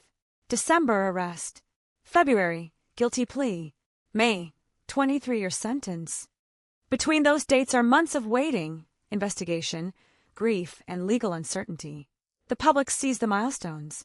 Families live through the spaces between them. And in those spaces, there is no dramatic music. There are unanswered phone calls, hospital corridors, court dates, conversations about evidence, memories of the person who is gone. The case also raises a broader question about what it means for technology to solve a crime. When a database produces a DNA match, it can feel like the future arriving in an instant. But the technology does not replace human investigation. It amplifies it. Someone still has to collect the evidence. Someone has to preserve it. Someone has to process it. Someone has to compare the result. Someone has to investigate the person identified. Someone has to connect the digital evidence to the physical evidence. Someone has to build the legal case. The technology may provide the spark, but people still have to follow the trail. In Christian's case, the trail led from a church step to an alley, from an alley to a dumpster, from a dumpster to a firearm, from the firearm to a magazine, from the magazine to DNA, from DNA to Cody's, from Cody's to James Jackson, and from Jackson to a courtroom.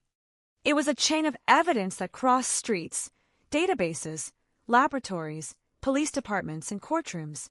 And yet the entire chain can be traced back to one violent moment before dawn. That is what makes the case so haunting. The investigation became sophisticated. The final evidence became scientific. The legal process became formal. But the beginning was brutally simple. A man was shot. A family lost someone they loved. The rest of the story was an attempt to understand what happened and hold someone responsible. The title of a crime story often promises a mystery, but the deeper truth is that every homicide contains a mystery because every human being is more complicated than the moment of their death. Christian had a past. He had relationships. He had ambitions. He had habits. He had a personality. He had a dream that had not yet happened. The murder reduced all of that to a single terrible event in the public record. The investigation expanded the record again. It gave his family an explanation for who was responsible. It established that the gun found near the dumpster was connected to the crime. It showed that forensic evidence could survive where human memory might fail.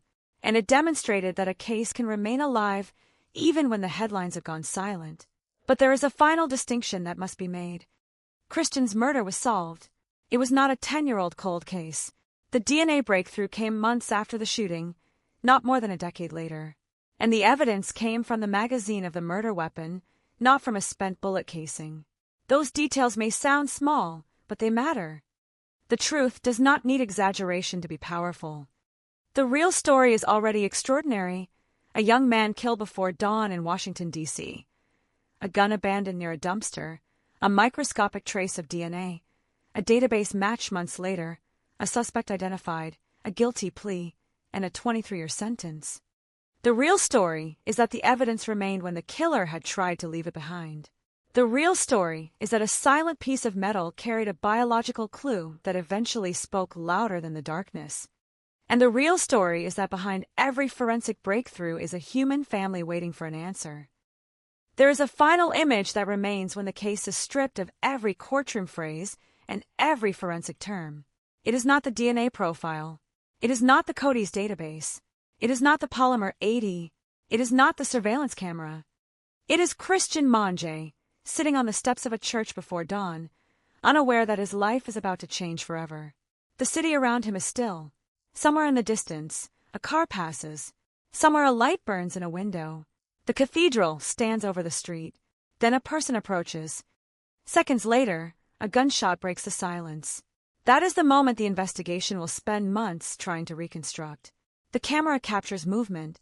The investigators recover the weapon. The hospital receives Christian. His family receives the call. The city wakes up.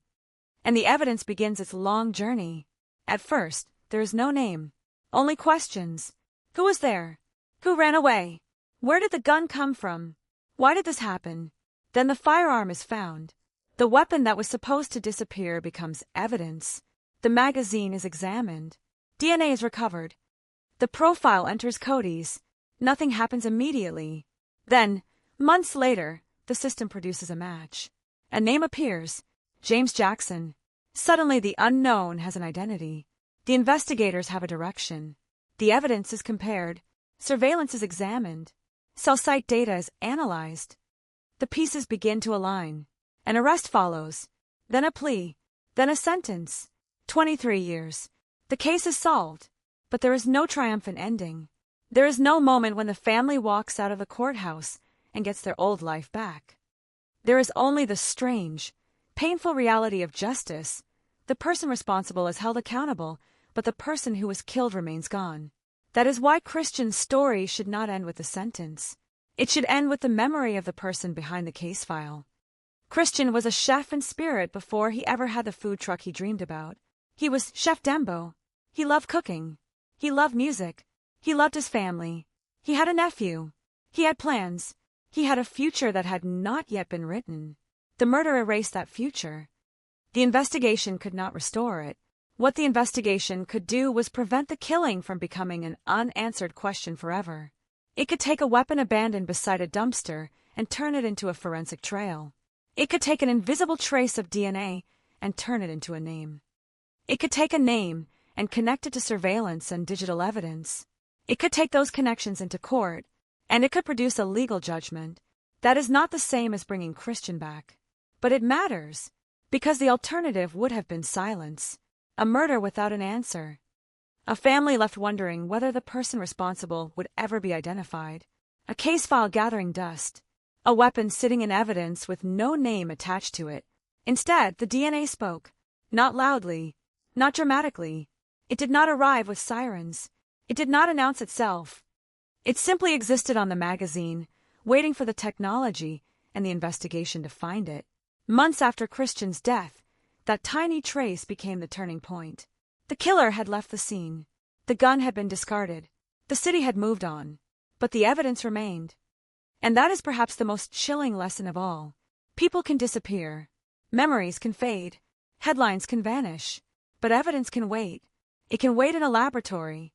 It can wait inside a database. It can wait inside a sealed evidence bag. It can wait for the moment when two pieces of information finally meet.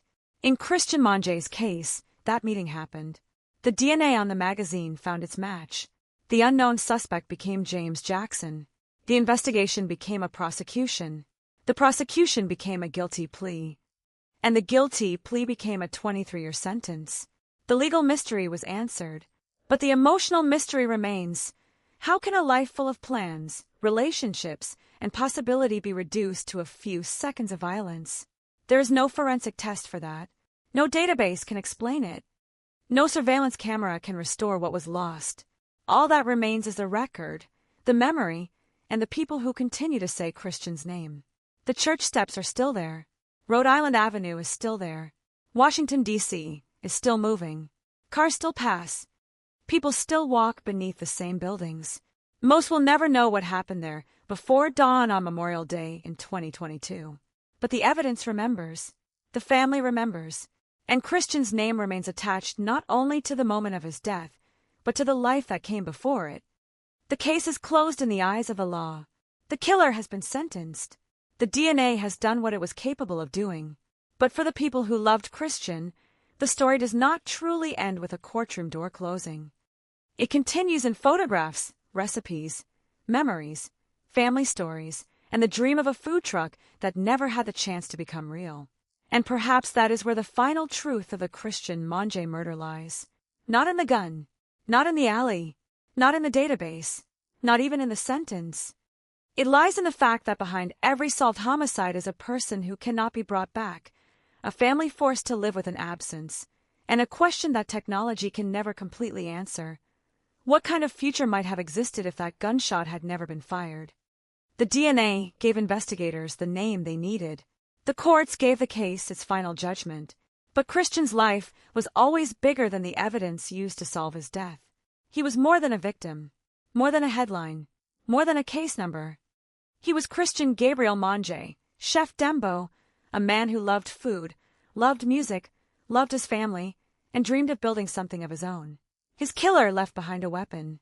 Christian left behind a life remembered. And in the end, the smallest trace on a magazine did what the darkness could not prevent. It told investigators where to look. And that trace on the magazine was only the beginning of what investigators would eventually understand about the final hours of Christian Monge's life. Because every recovered piece of evidence raised another question, and every question forced detectives deeper into a timeline that had begun before the first gunshot. The city was already moving toward morning when Christian encountered the person who would become responsible for his death. There was nothing remarkable about the streets at first. Washington was preparing for another holiday morning. But within minutes, an ordinary stretch of Rhode Island Avenue would become a homicide scene, and the steps of St. Matthew's Cathedral would become permanently connected to Christian's name. Investigators knew they needed to determine not simply what had happened, but how the confrontation had developed. A gunshot tells investigators that violence occurred. It does not tell them how the violence began. A body tells them where the victim ended up. It does not tell them where the encounter started. That is why the surveillance footage mattered so much. Cameras can preserve a sequence that human memory cannot. They do not blink. They do not forget. They do not become frightened and change their story. They simply record. In Christian's case, investigators reviewed footage showing an individual approaching him while he was sitting on the cathedral steps. Then the same individual was seen fleeing. The movement appeared to continue toward an alley.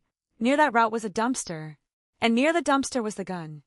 For detectives, the geography was becoming as important as the weapon itself. The gun was not found miles away. It was not discovered randomly inside another neighborhood. It was recovered close to where the suspected attacker appeared to have fled. The scene was beginning to tell a story. But a story is not proof. Investigators still needed to establish identity. The weapon had no conventional serial number that could simply lead them to a registered owner. Whoever had used it appeared to have abandoned it. The obvious trail seemed to end there. Then forensic testing opened another door. Biological evidence recovered from the magazine generated a DNA profile. That profile entered the investigative system. There was no dramatic detective standing over a computer waiting for a name to appear. There was simply a comparison process. The kind of process that can take time. The kind that can produce nothing until suddenly it produces something enormous. A Cody's hit. The profile was associated with James Jackson. At that instant, the investigation changed direction. A homicide that had begun with an unidentified attacker now had a potential suspect. Detectives could begin asking a completely different set of questions. Where was Jackson on the morning Christian was shot? Did surveillance place him near the cathedral?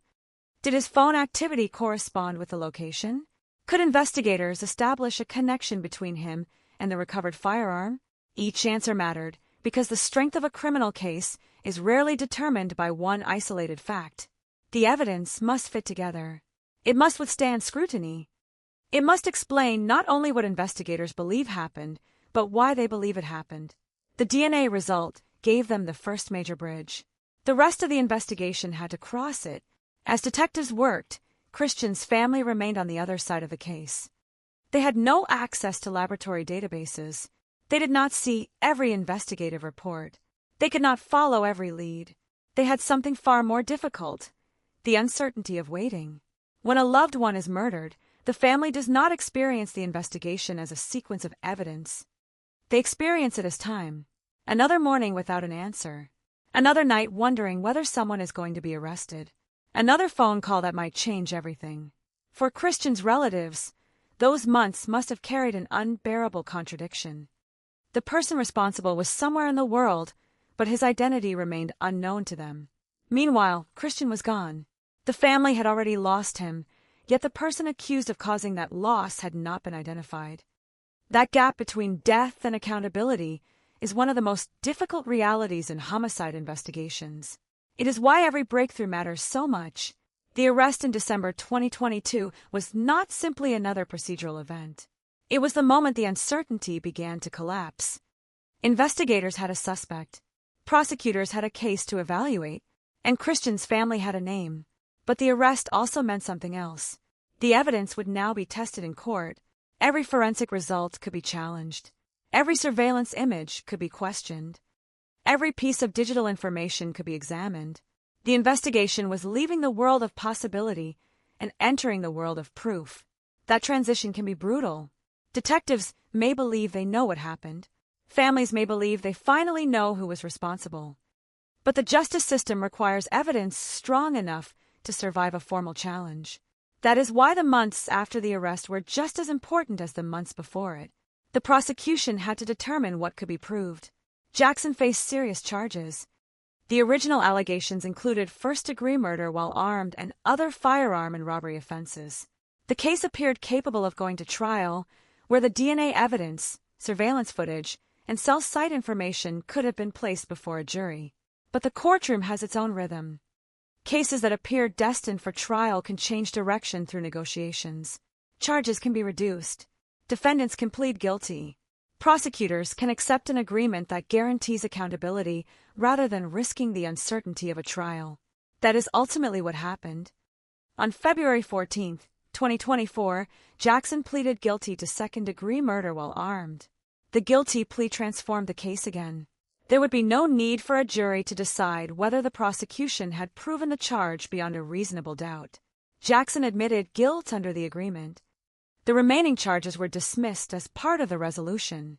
But even after the plea, the story of Christian's death still carried its unanswered edges. The legal system had established responsibility.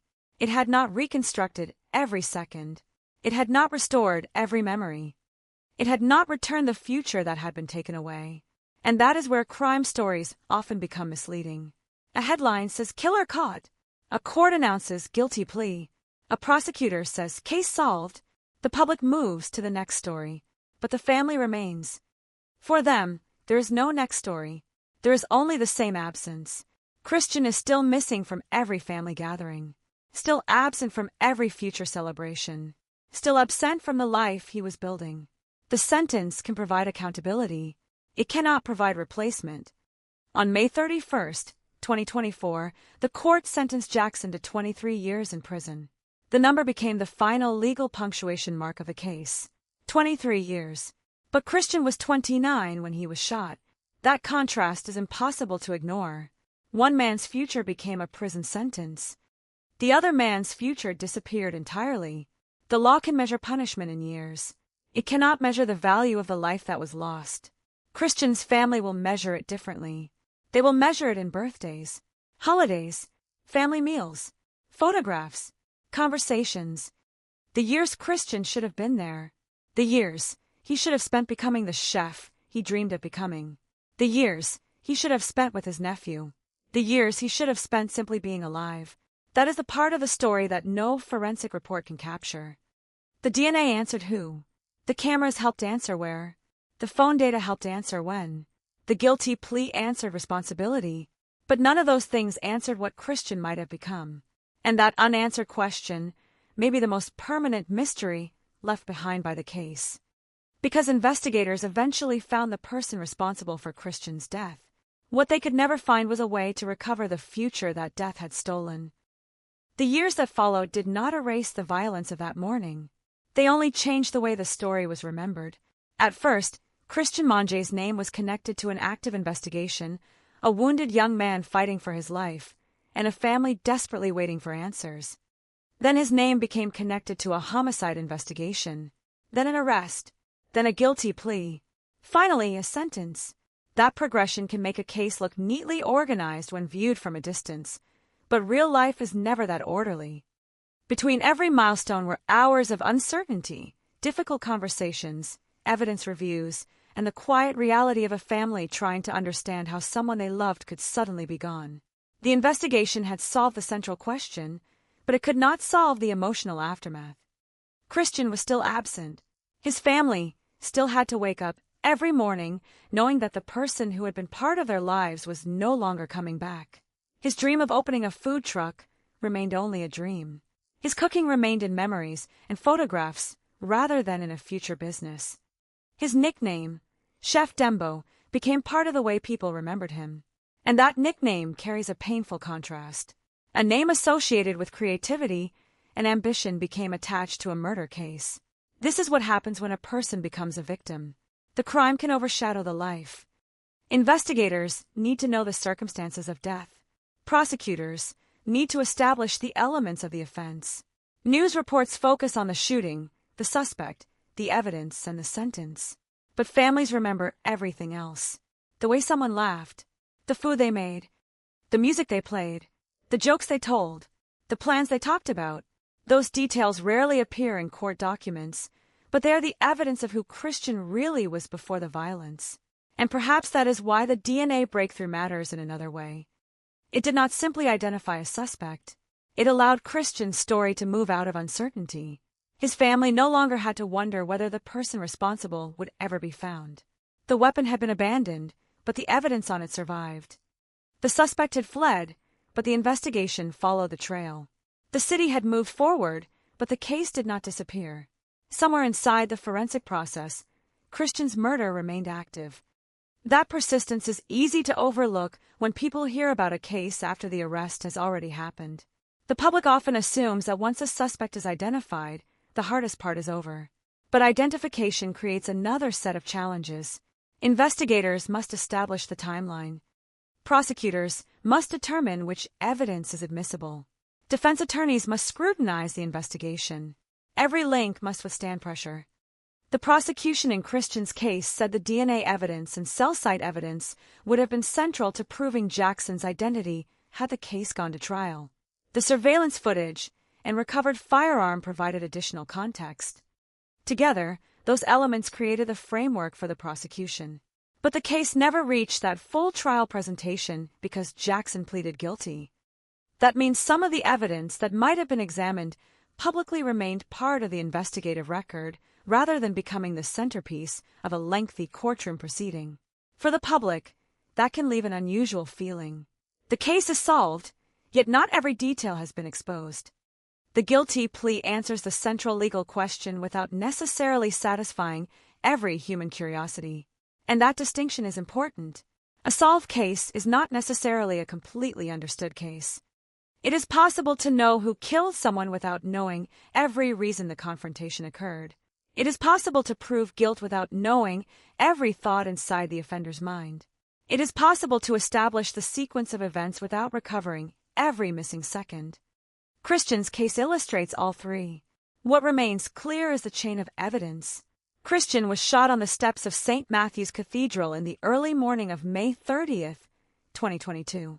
He survived for 17 days before dying from his injuries. A firearm was recovered near a dumpster along the apparent escape route. DNA recovered from the firearms magazine produced a Cody's hit connected to James Jackson. Investigators developed additional evidence, including surveillance and cell site information. Jackson was arrested in December 2022. He later pleaded guilty to second-degree murder while armed. In May 2024, he received a 23-year prison sentence. Those facts form the backbone of the case. Everything beyond them must be treated carefully because crime narratives become dangerous when speculation is presented as fact. There is no need to invent a secret motive. There is no need to create imaginary conversations. The real evidence is already powerful enough. The most haunting element is how little evidence had to survive for the investigation to eventually identify the person responsible. The firearm could have been discarded somewhere investigators never searched. The DNA could have been too degraded to produce a useful profile. The database could have returned no match. The surveillance could have been inconclusive. Any one of those failures might have changed the trajectory. Instead, the evidence aligned. That alignment is what separates this case from the nightmare of a permanently unsolved homicide.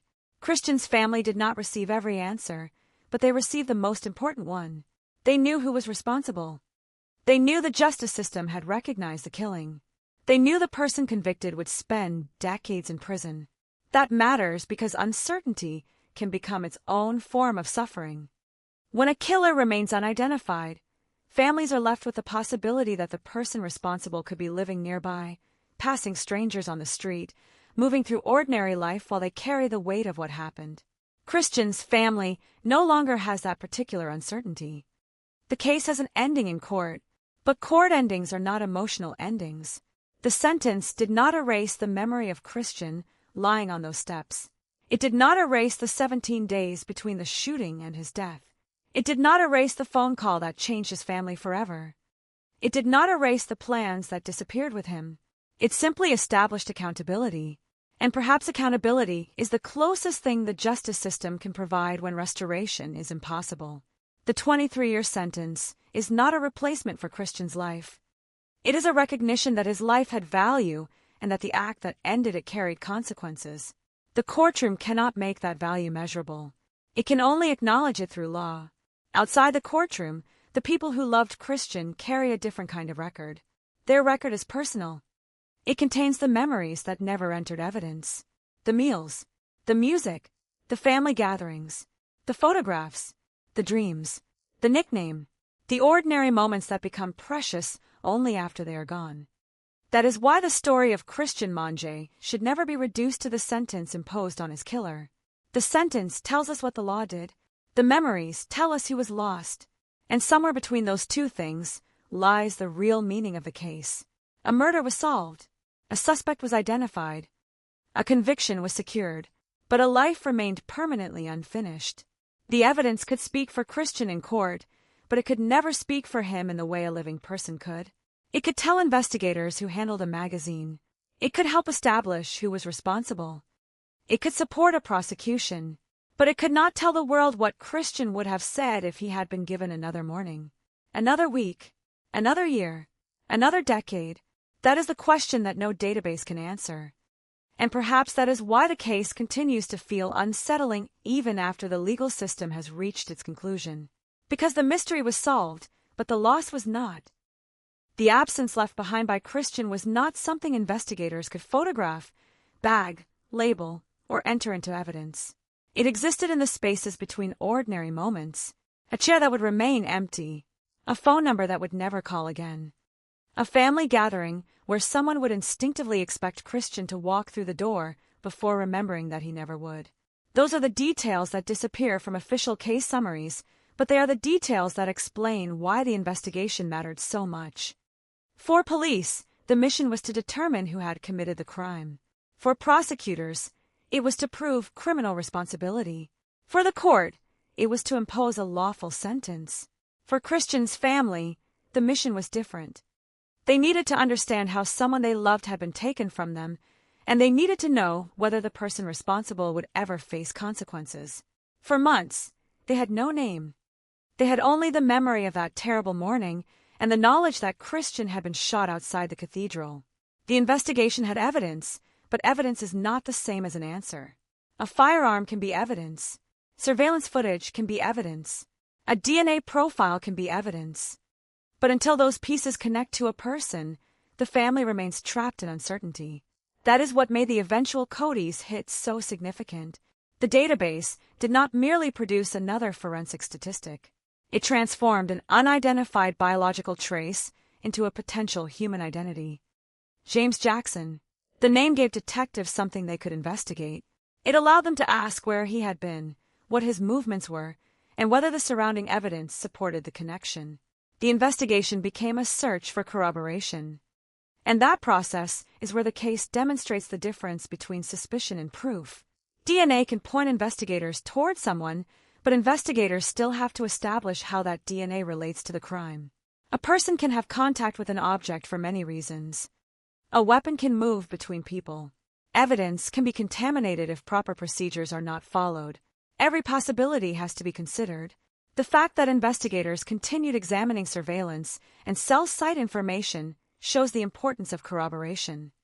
They were not simply looking for a name. They were building a timeline.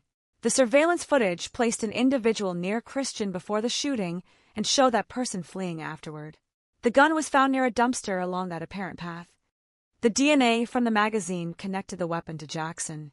Cell site evidence provided another layer of information. Taken together, the evidence became much more difficult to dismiss as coincidence.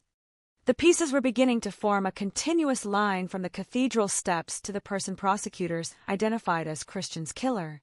That line ultimately led to the arrest in December 2022. The arrest itself was a dramatic change in the case, but it did not erase what had already happened. Christian had been dead for months. His family had already experienced the loss.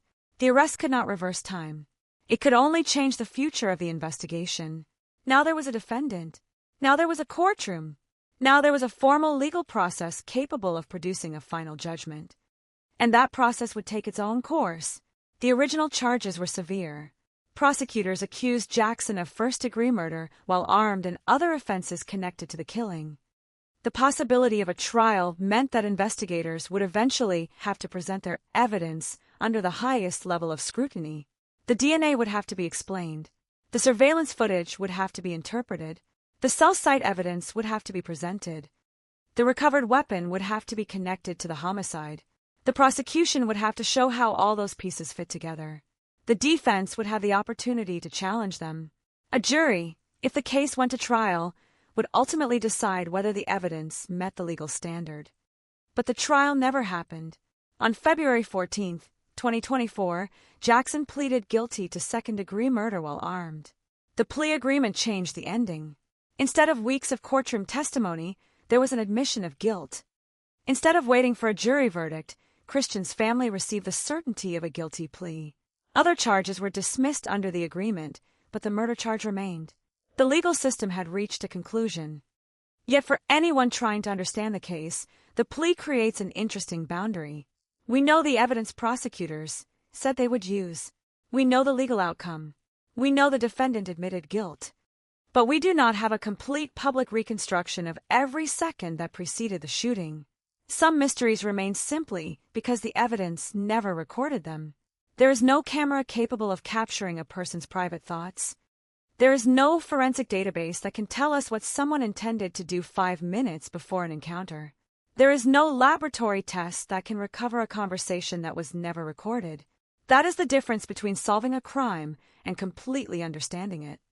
Christian's murder was solved, but not every question surrounding his final moments was solved. The distinction may seem academic, but for families it can be deeply personal. They may know who caused the death and still wonder why. They may know where it happened and still wonder what Christian saw. They may know how the suspect was identified and still wonder what Christian's final thoughts were. Those questions can survive even after the courtroom has finished. They can survive a conviction. They can survive a sentence. They can survive decades. And perhaps that is why the image of the gun near the dumpster remains so important. It represents the moment when the perpetrator tried to leave the physical world of the crime behind. The weapon was discarded. The suspect continued moving. But the evidence remained. It is almost as if the scene itself refused to let the story disappear. The gun was there. The magazine was there.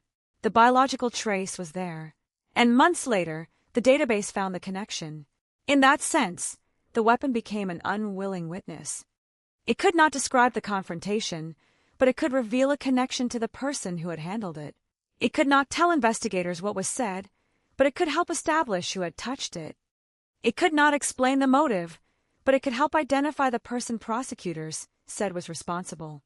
The gun did not solve the case by itself. The investigators did. The laboratory did. The database did. The surveillance did.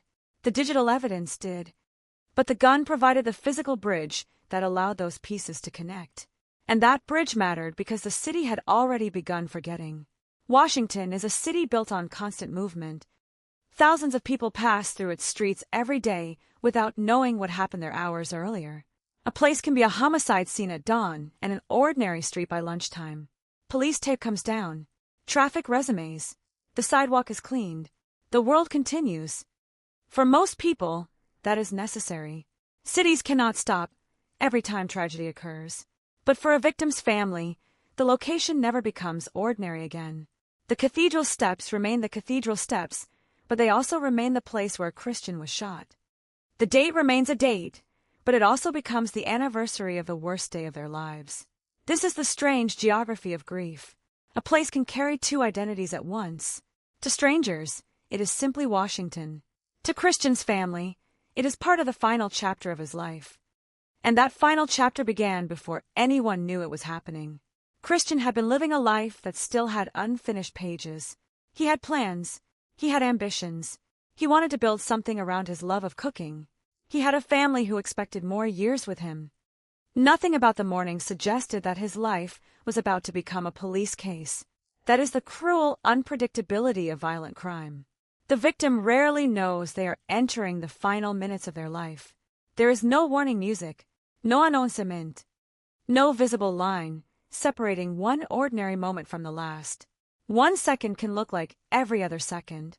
Then everything changes. For Christian, the change came with a gunshot. For his family, it came with a phone call.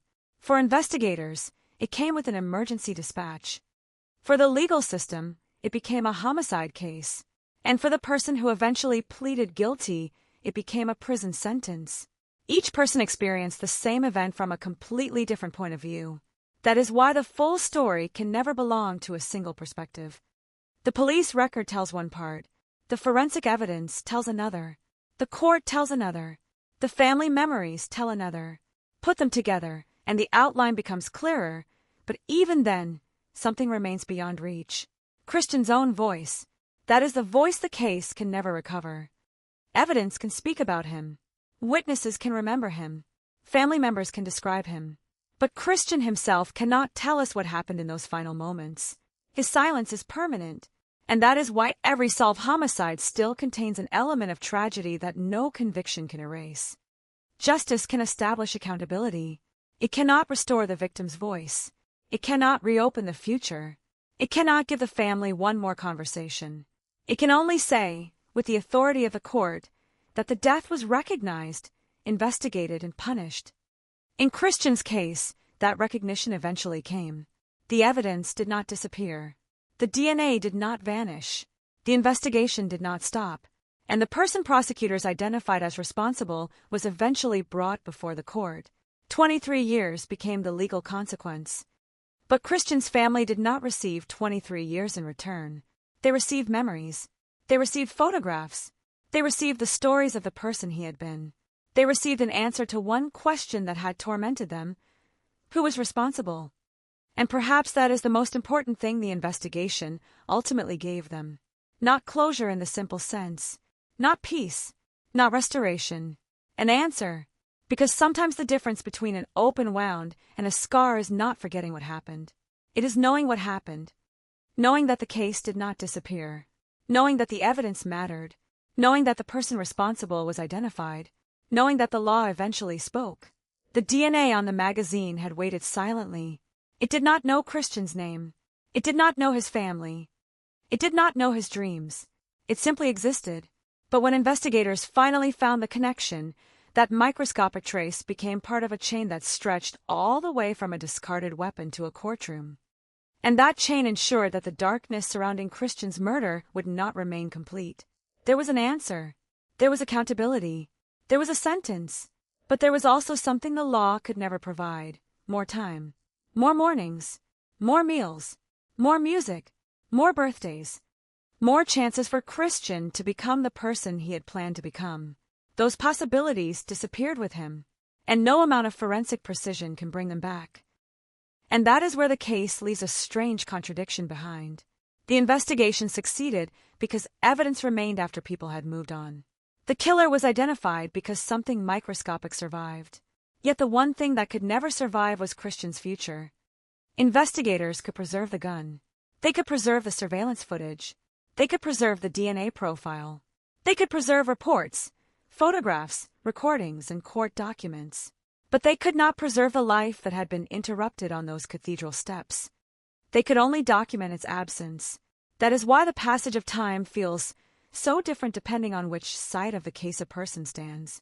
For investigators, time is a tool. More time means more evidence can be analyzed, more records can be obtained, more comparisons can be made. For a family, Time can feel like an enemy. Every month that passes is another month without the person they lost. Every holiday arrives with the same empty place. Every birthday becomes a reminder of the years that should have existed. And while investigators were following the evidence, Christian's family was living inside the consequences. They did not have the luxury of stepping away from the case when a shift ended. The murder was not something they could put into an evidence locker. It followed them home. It followed them into conversations. It followed them into memories. The arrest in December 2022 changed the legal situation, but it did not change the emotional reality. A suspect had been identified.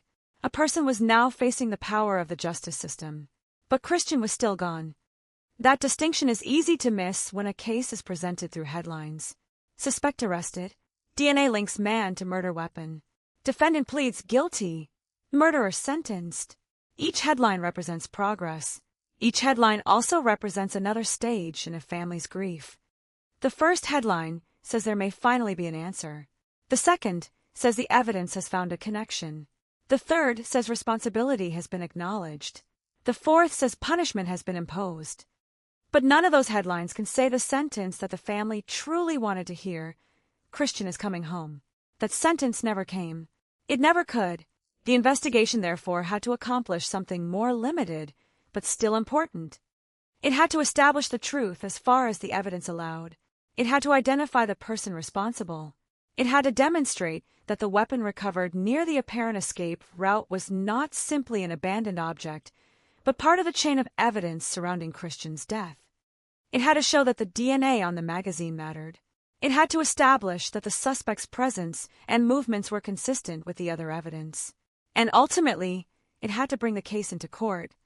When the guilty plea arrived, the legal system no longer needed to ask whether the government could prove the murder at trial. Jackson admitted guilt to second-degree murder while armed. The plea ended one of the most uncertain stages of the case. There would be no jury deliberation, no waiting for a verdict, no possibility of a complete acquittal after a trial. The legal responsibility was established through the plea. But even then, the public might still wonder about the missing pieces. Why did the confrontation happen? What exactly was said? What was the precise motive? Those questions do not have to be answered with speculation. In fact, they should not be. A responsible crime narrative must respect the boundary between evidence and imagination. The temptation to fill silence with dramatic explanations can be powerful, especially when the case contains violence, mystery, and an unexpected forensic breakthrough. But Christian's story does not need invented details. The known facts are already disturbing. A young man was sitting outside a church before dawn. Another person approached. A firearm was used. Christian suffered a catastrophic injury. He remained alive for 17 days before dying. A gun was recovered near a dumpster. DNA on the magazine produced a database hit. Investigators identified James Jackson. Additional evidence supported the case. Jackson was arrested. He pleaded guilty. He was sentenced to 23 years. That sequence is enough to understand the essential truth. Everything else must remain in the category of unanswered questions unless the evidence establishes it. And perhaps that is the most honest way to remember Christian's case. Not as a perfectly solved mystery where every loose end has been tied together, but as a homicide in which the central unanswered question was eventually answered. The killer was identified. The case was prosecuted. Justice was imposed. Yet the emotional loose ends remain because human beings do not function like court files. A judge can close a case. A family cannot simply close a life. Christian's family will continue carrying memories that were never entered into evidence. Maybe they remember the meals he cooked. Maybe they remember his voice. Maybe they remember his plans. Maybe they remember the excitement with which he talked about creating a food truck. Those memories do not appear in the DNA profile. They do not appear in the surveillance footage. They do not appear in the sentencing order. But they are the reason the case has meaning beyond the criminal justice system. Without them, Christian risks becoming only another name in a database of victims. And he was never just a victim. He was a person who existed before the crime. The violence was one event in his life, but it became the event that defined his death. That is an uncomfortable reality of true crime storytelling. The audience comes because of the mystery. The investigation creates tension. The evidence creates suspense. The arrest creates resolution. But beneath all of it is a human being whose life cannot be reduced to the mystery surrounding his death. Christian had a personality. He had relationships. He had ambitions. He had ordinary days that never became headlines. He had a future that was still being written. The murder destroyed that future before he could finish it. The investigation could only document what remained. The weapon itself almost becomes a symbol of that unfinished story. It was designed to fire. It became evidence. It was abandoned. It was recovered. It was examined. And somewhere on its magazine, the person who handled it left behind a trace that he could not see. That trace was not dramatic. There was no sound, no flash, no visible mark. But it survived. The person who allegedly carried the gun could run from the scene. He could leave the weapon behind. He could attempt to separate himself from the physical evidence. But he could not necessarily separate himself from the microscopic evidence his own body had left behind. Months later, the forensic system made that connection. The weapon had become a witness that could not be intimidated, persuaded, or forgotten. It could not tell the entire story, but it could tell investigators something crucial. The DNA on the magazine had a source, and that source was connected to a name. The name was then connected to other evidence. This is what makes forensic evidence so powerful. It does not depend on a person choosing to speak. It does not require a witness to remember every detail correctly. It exists independently. It can be tested, re-examined, compared, challenged, and if the evidence is strong enough, it can survive the passage of time. In Christian's case, the passage of time did not destroy the investigative trail. It actually allowed the investigation to deepen. The initial uncertainty was gradually replaced by evidence. The unknown attacker became a suspect. The suspect became a defendant. The defendant became a guilty man. And the guilty man received a sentence. That progression may sound inevitable when told backward, but it was never guaranteed. Every homicide investigation contains the possibility of failure. The weapon may never be found. The DNA may never produce a match.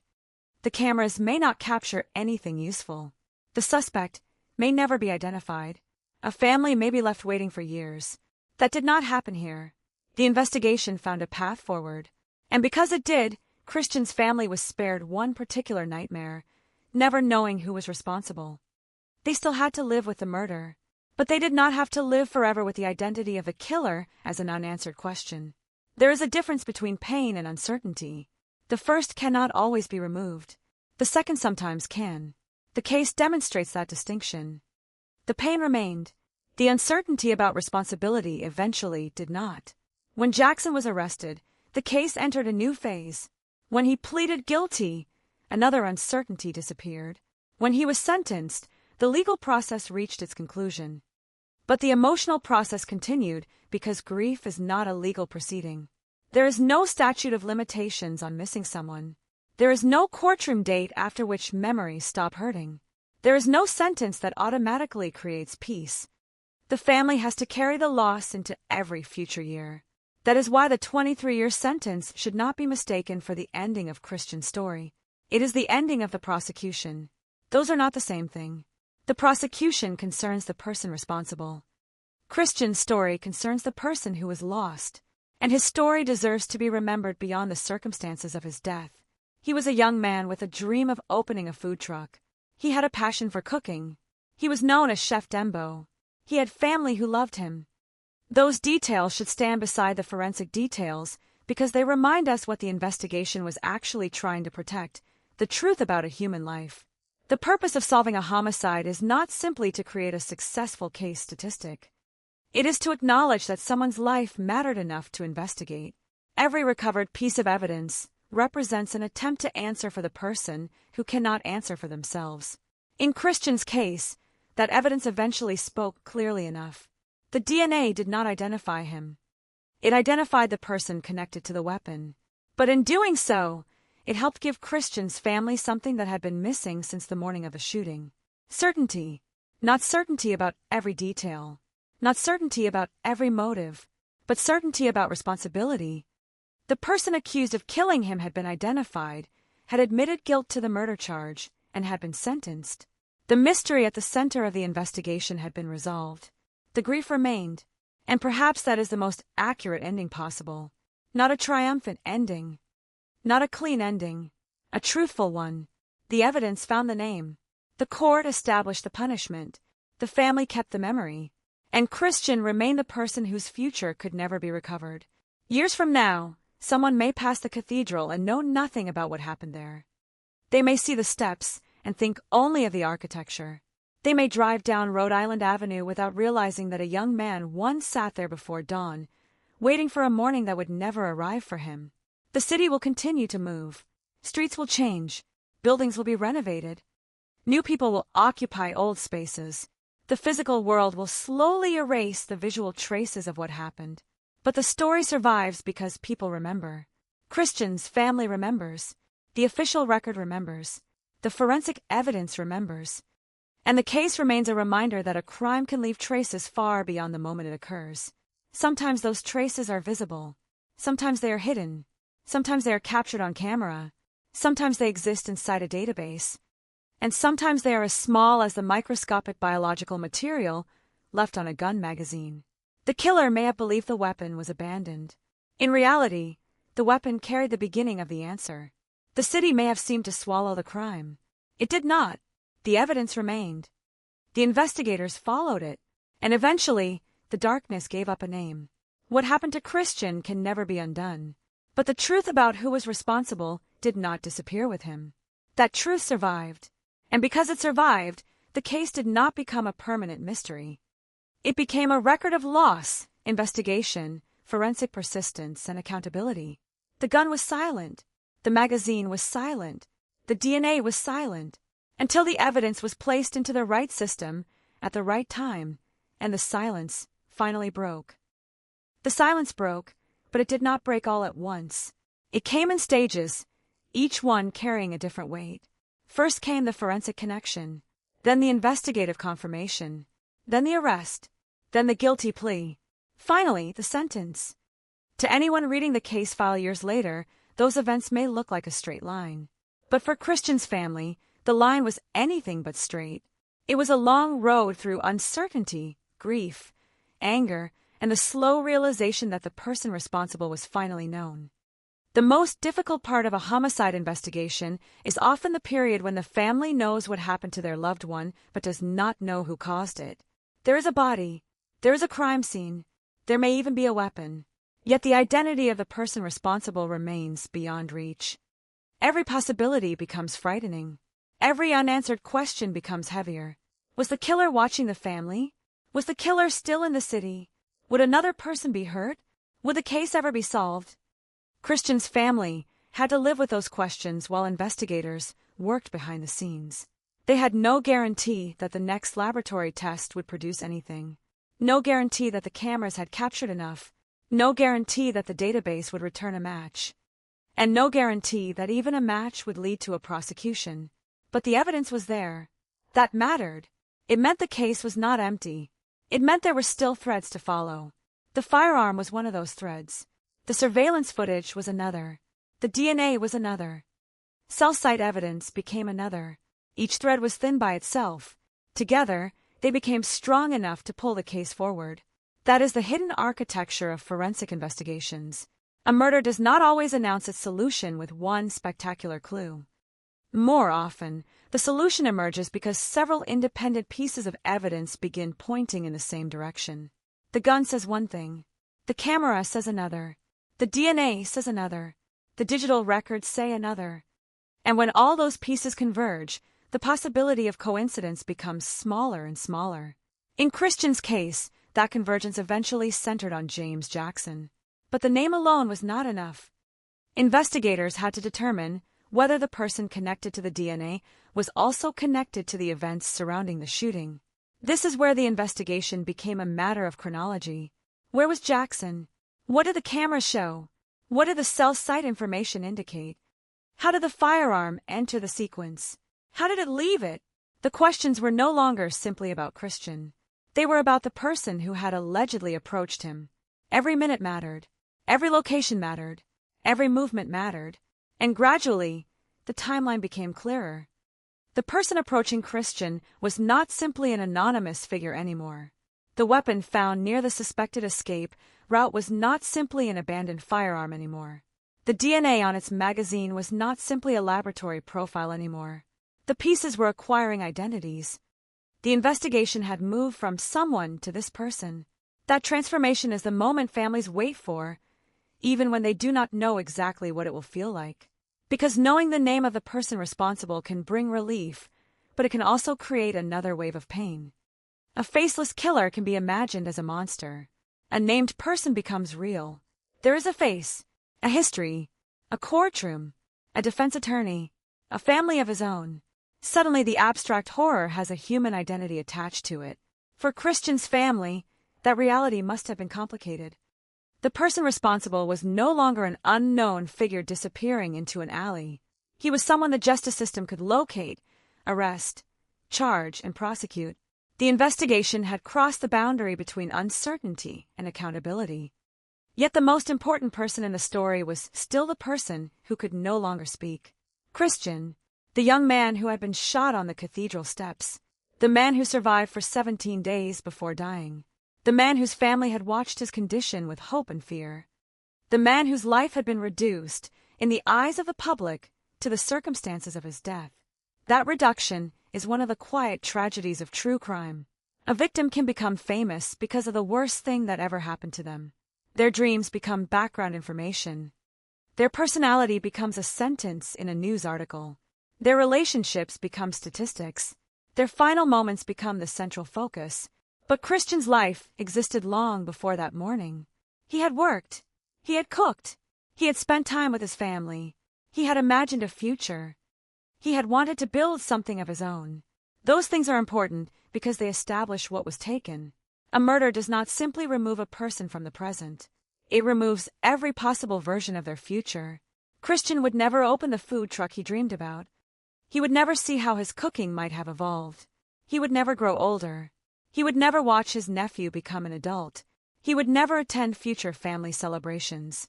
Those possibilities vanished at the same moment the gunshot ended his future. The justice system could punish the person responsible. It could not restore those possibilities. And that is why the sentence, though significant, cannot be treated as the emotional conclusion of a story. 23 years is a legal measurement. Christian's lost future cannot be measured that way. His absence extends beyond the number. It will continue through every year of the sentence and beyond it. The defendant may eventually leave prison. Christian will never leave death. That asymmetry is one of the hardest truths in every homicide case. The legal system operates within time. Death does not. And yet, the sentence mattered. It mattered because an unresolved murder leaves a particular kind of fear behind. When no one is identified, the family can wonder whether the truth will ever emerge. The community can wonder whether the person responsible might strike again. Investigators can spend years carrying the weight of an unanswered case. The arrest and conviction remove one layer of uncertainty. They tell the public that the evidence was strong enough to establish responsibility. They tell the family that their loved one's death did not become forgotten. In Christian's case, the investigation did not end when the headlines faded. The case continued moving through the system until the person prosecutors identified as responsible entered a plea and received a sentence. That persistence is important. The city had moved on, but the investigation had not. The cathedral steps looked ordinary again. Traffic returned. The streets filled. People who knew nothing about the shooting walked through the same area. But behind the ordinary appearance was an extraordinary history. A murder had occurred there. A young man had been shot.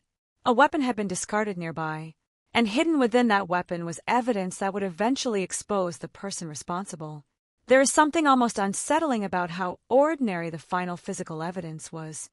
A gun magazine is not something most people would look at and imagine it carrying the answer to a homicide. It is a mechanical object, cold, inanimate, easily overlooked. Yet the biological trace left on it became more important than the weapon's missing serial number. The absence of a serial number might have made the gun difficult to trace through conventional channels. But DNA created a different form of traceability. The weapon could not tell investigators where it was manufactured or who purchased it in the usual way. Instead, It told them who had handled it. That is a powerful shift. Traditional investigation often follows objects through ownership. Forensic DNA can follow people through contact. The person does not need to leave behind a name. The body can leave behind a signature. In this case, that signature became part of a national database comparison. And when the match appeared, the investigation had something it could not obtain from the weapon itself: identity. This is why the phrase ghost gun can be misleading if people hear it and assume that such weapons are impossible to investigate. A firearm without a conventional serial number can make traditional tracing more difficult. It does not make the weapon invisible to forensic science. The physical object can still carry fingerprints, DNA, ballistic evidence, and other traces. Its history may be difficult to establish, but its contact with people can still be investigated. Christian's case became a striking example of that distinction. The weapon had no easy paper trail, but the person who handled it left a biological trail. That trail survived. The investigators found it, the database connected it, and the case moved forward. There was no need for a dramatic confession at the scene, no need for a witness to remember every detail. The evidence itself created a path. But evidence is only useful when someone follows it. That is where the work of investigators becomes invisible. They have to recognize what matters. They have to collect it correctly. They have to preserve it. They have to wait for results. They have to compare those results against other information. They have to resist the temptation to force a conclusion too early. And they have to keep working when the case is no longer dominating the news. The public often sees the final breakthrough and assumes that the solution was obvious. It rarely is. A Cody's hit may be the moment everyone remembers, but the hit exists because someone collected the sample, someone processed it, someone entered the profile, and someone kept the investigation alive long enough for the match to matter. The technology did not replace persistence. It rewarded it. That is one of the most important lessons from Christian's case. The evidence did not solve the murder simply because DNA is powerful. It solved the murder because the evidence was preserved and investigators continued looking for the connection. Without that persistence, the magazine would have remained just another object in an evidence locker. With it, the magazine became a bridge to a suspect, and that bridge eventually led to a courtroom. The case therefore contains two different kinds of waiting. Christian's family waited for an answer. Investigators waited for evidence. The family waited for a name. The laboratory waited for a result. The prosecution waited for the case to move through court. Each kind of waiting has its own tension. But all of them eventually converged in one place: the guilty plea.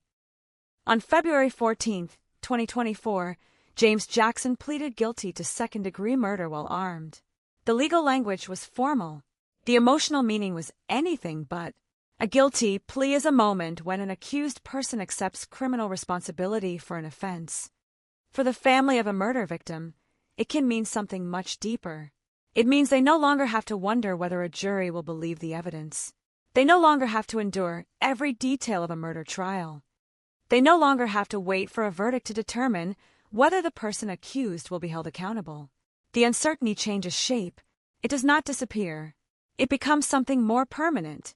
The knowledge that the person responsible has admitted guilt and will be punished. The case had reached a point where the central question was no longer who did it. That question had already been answered.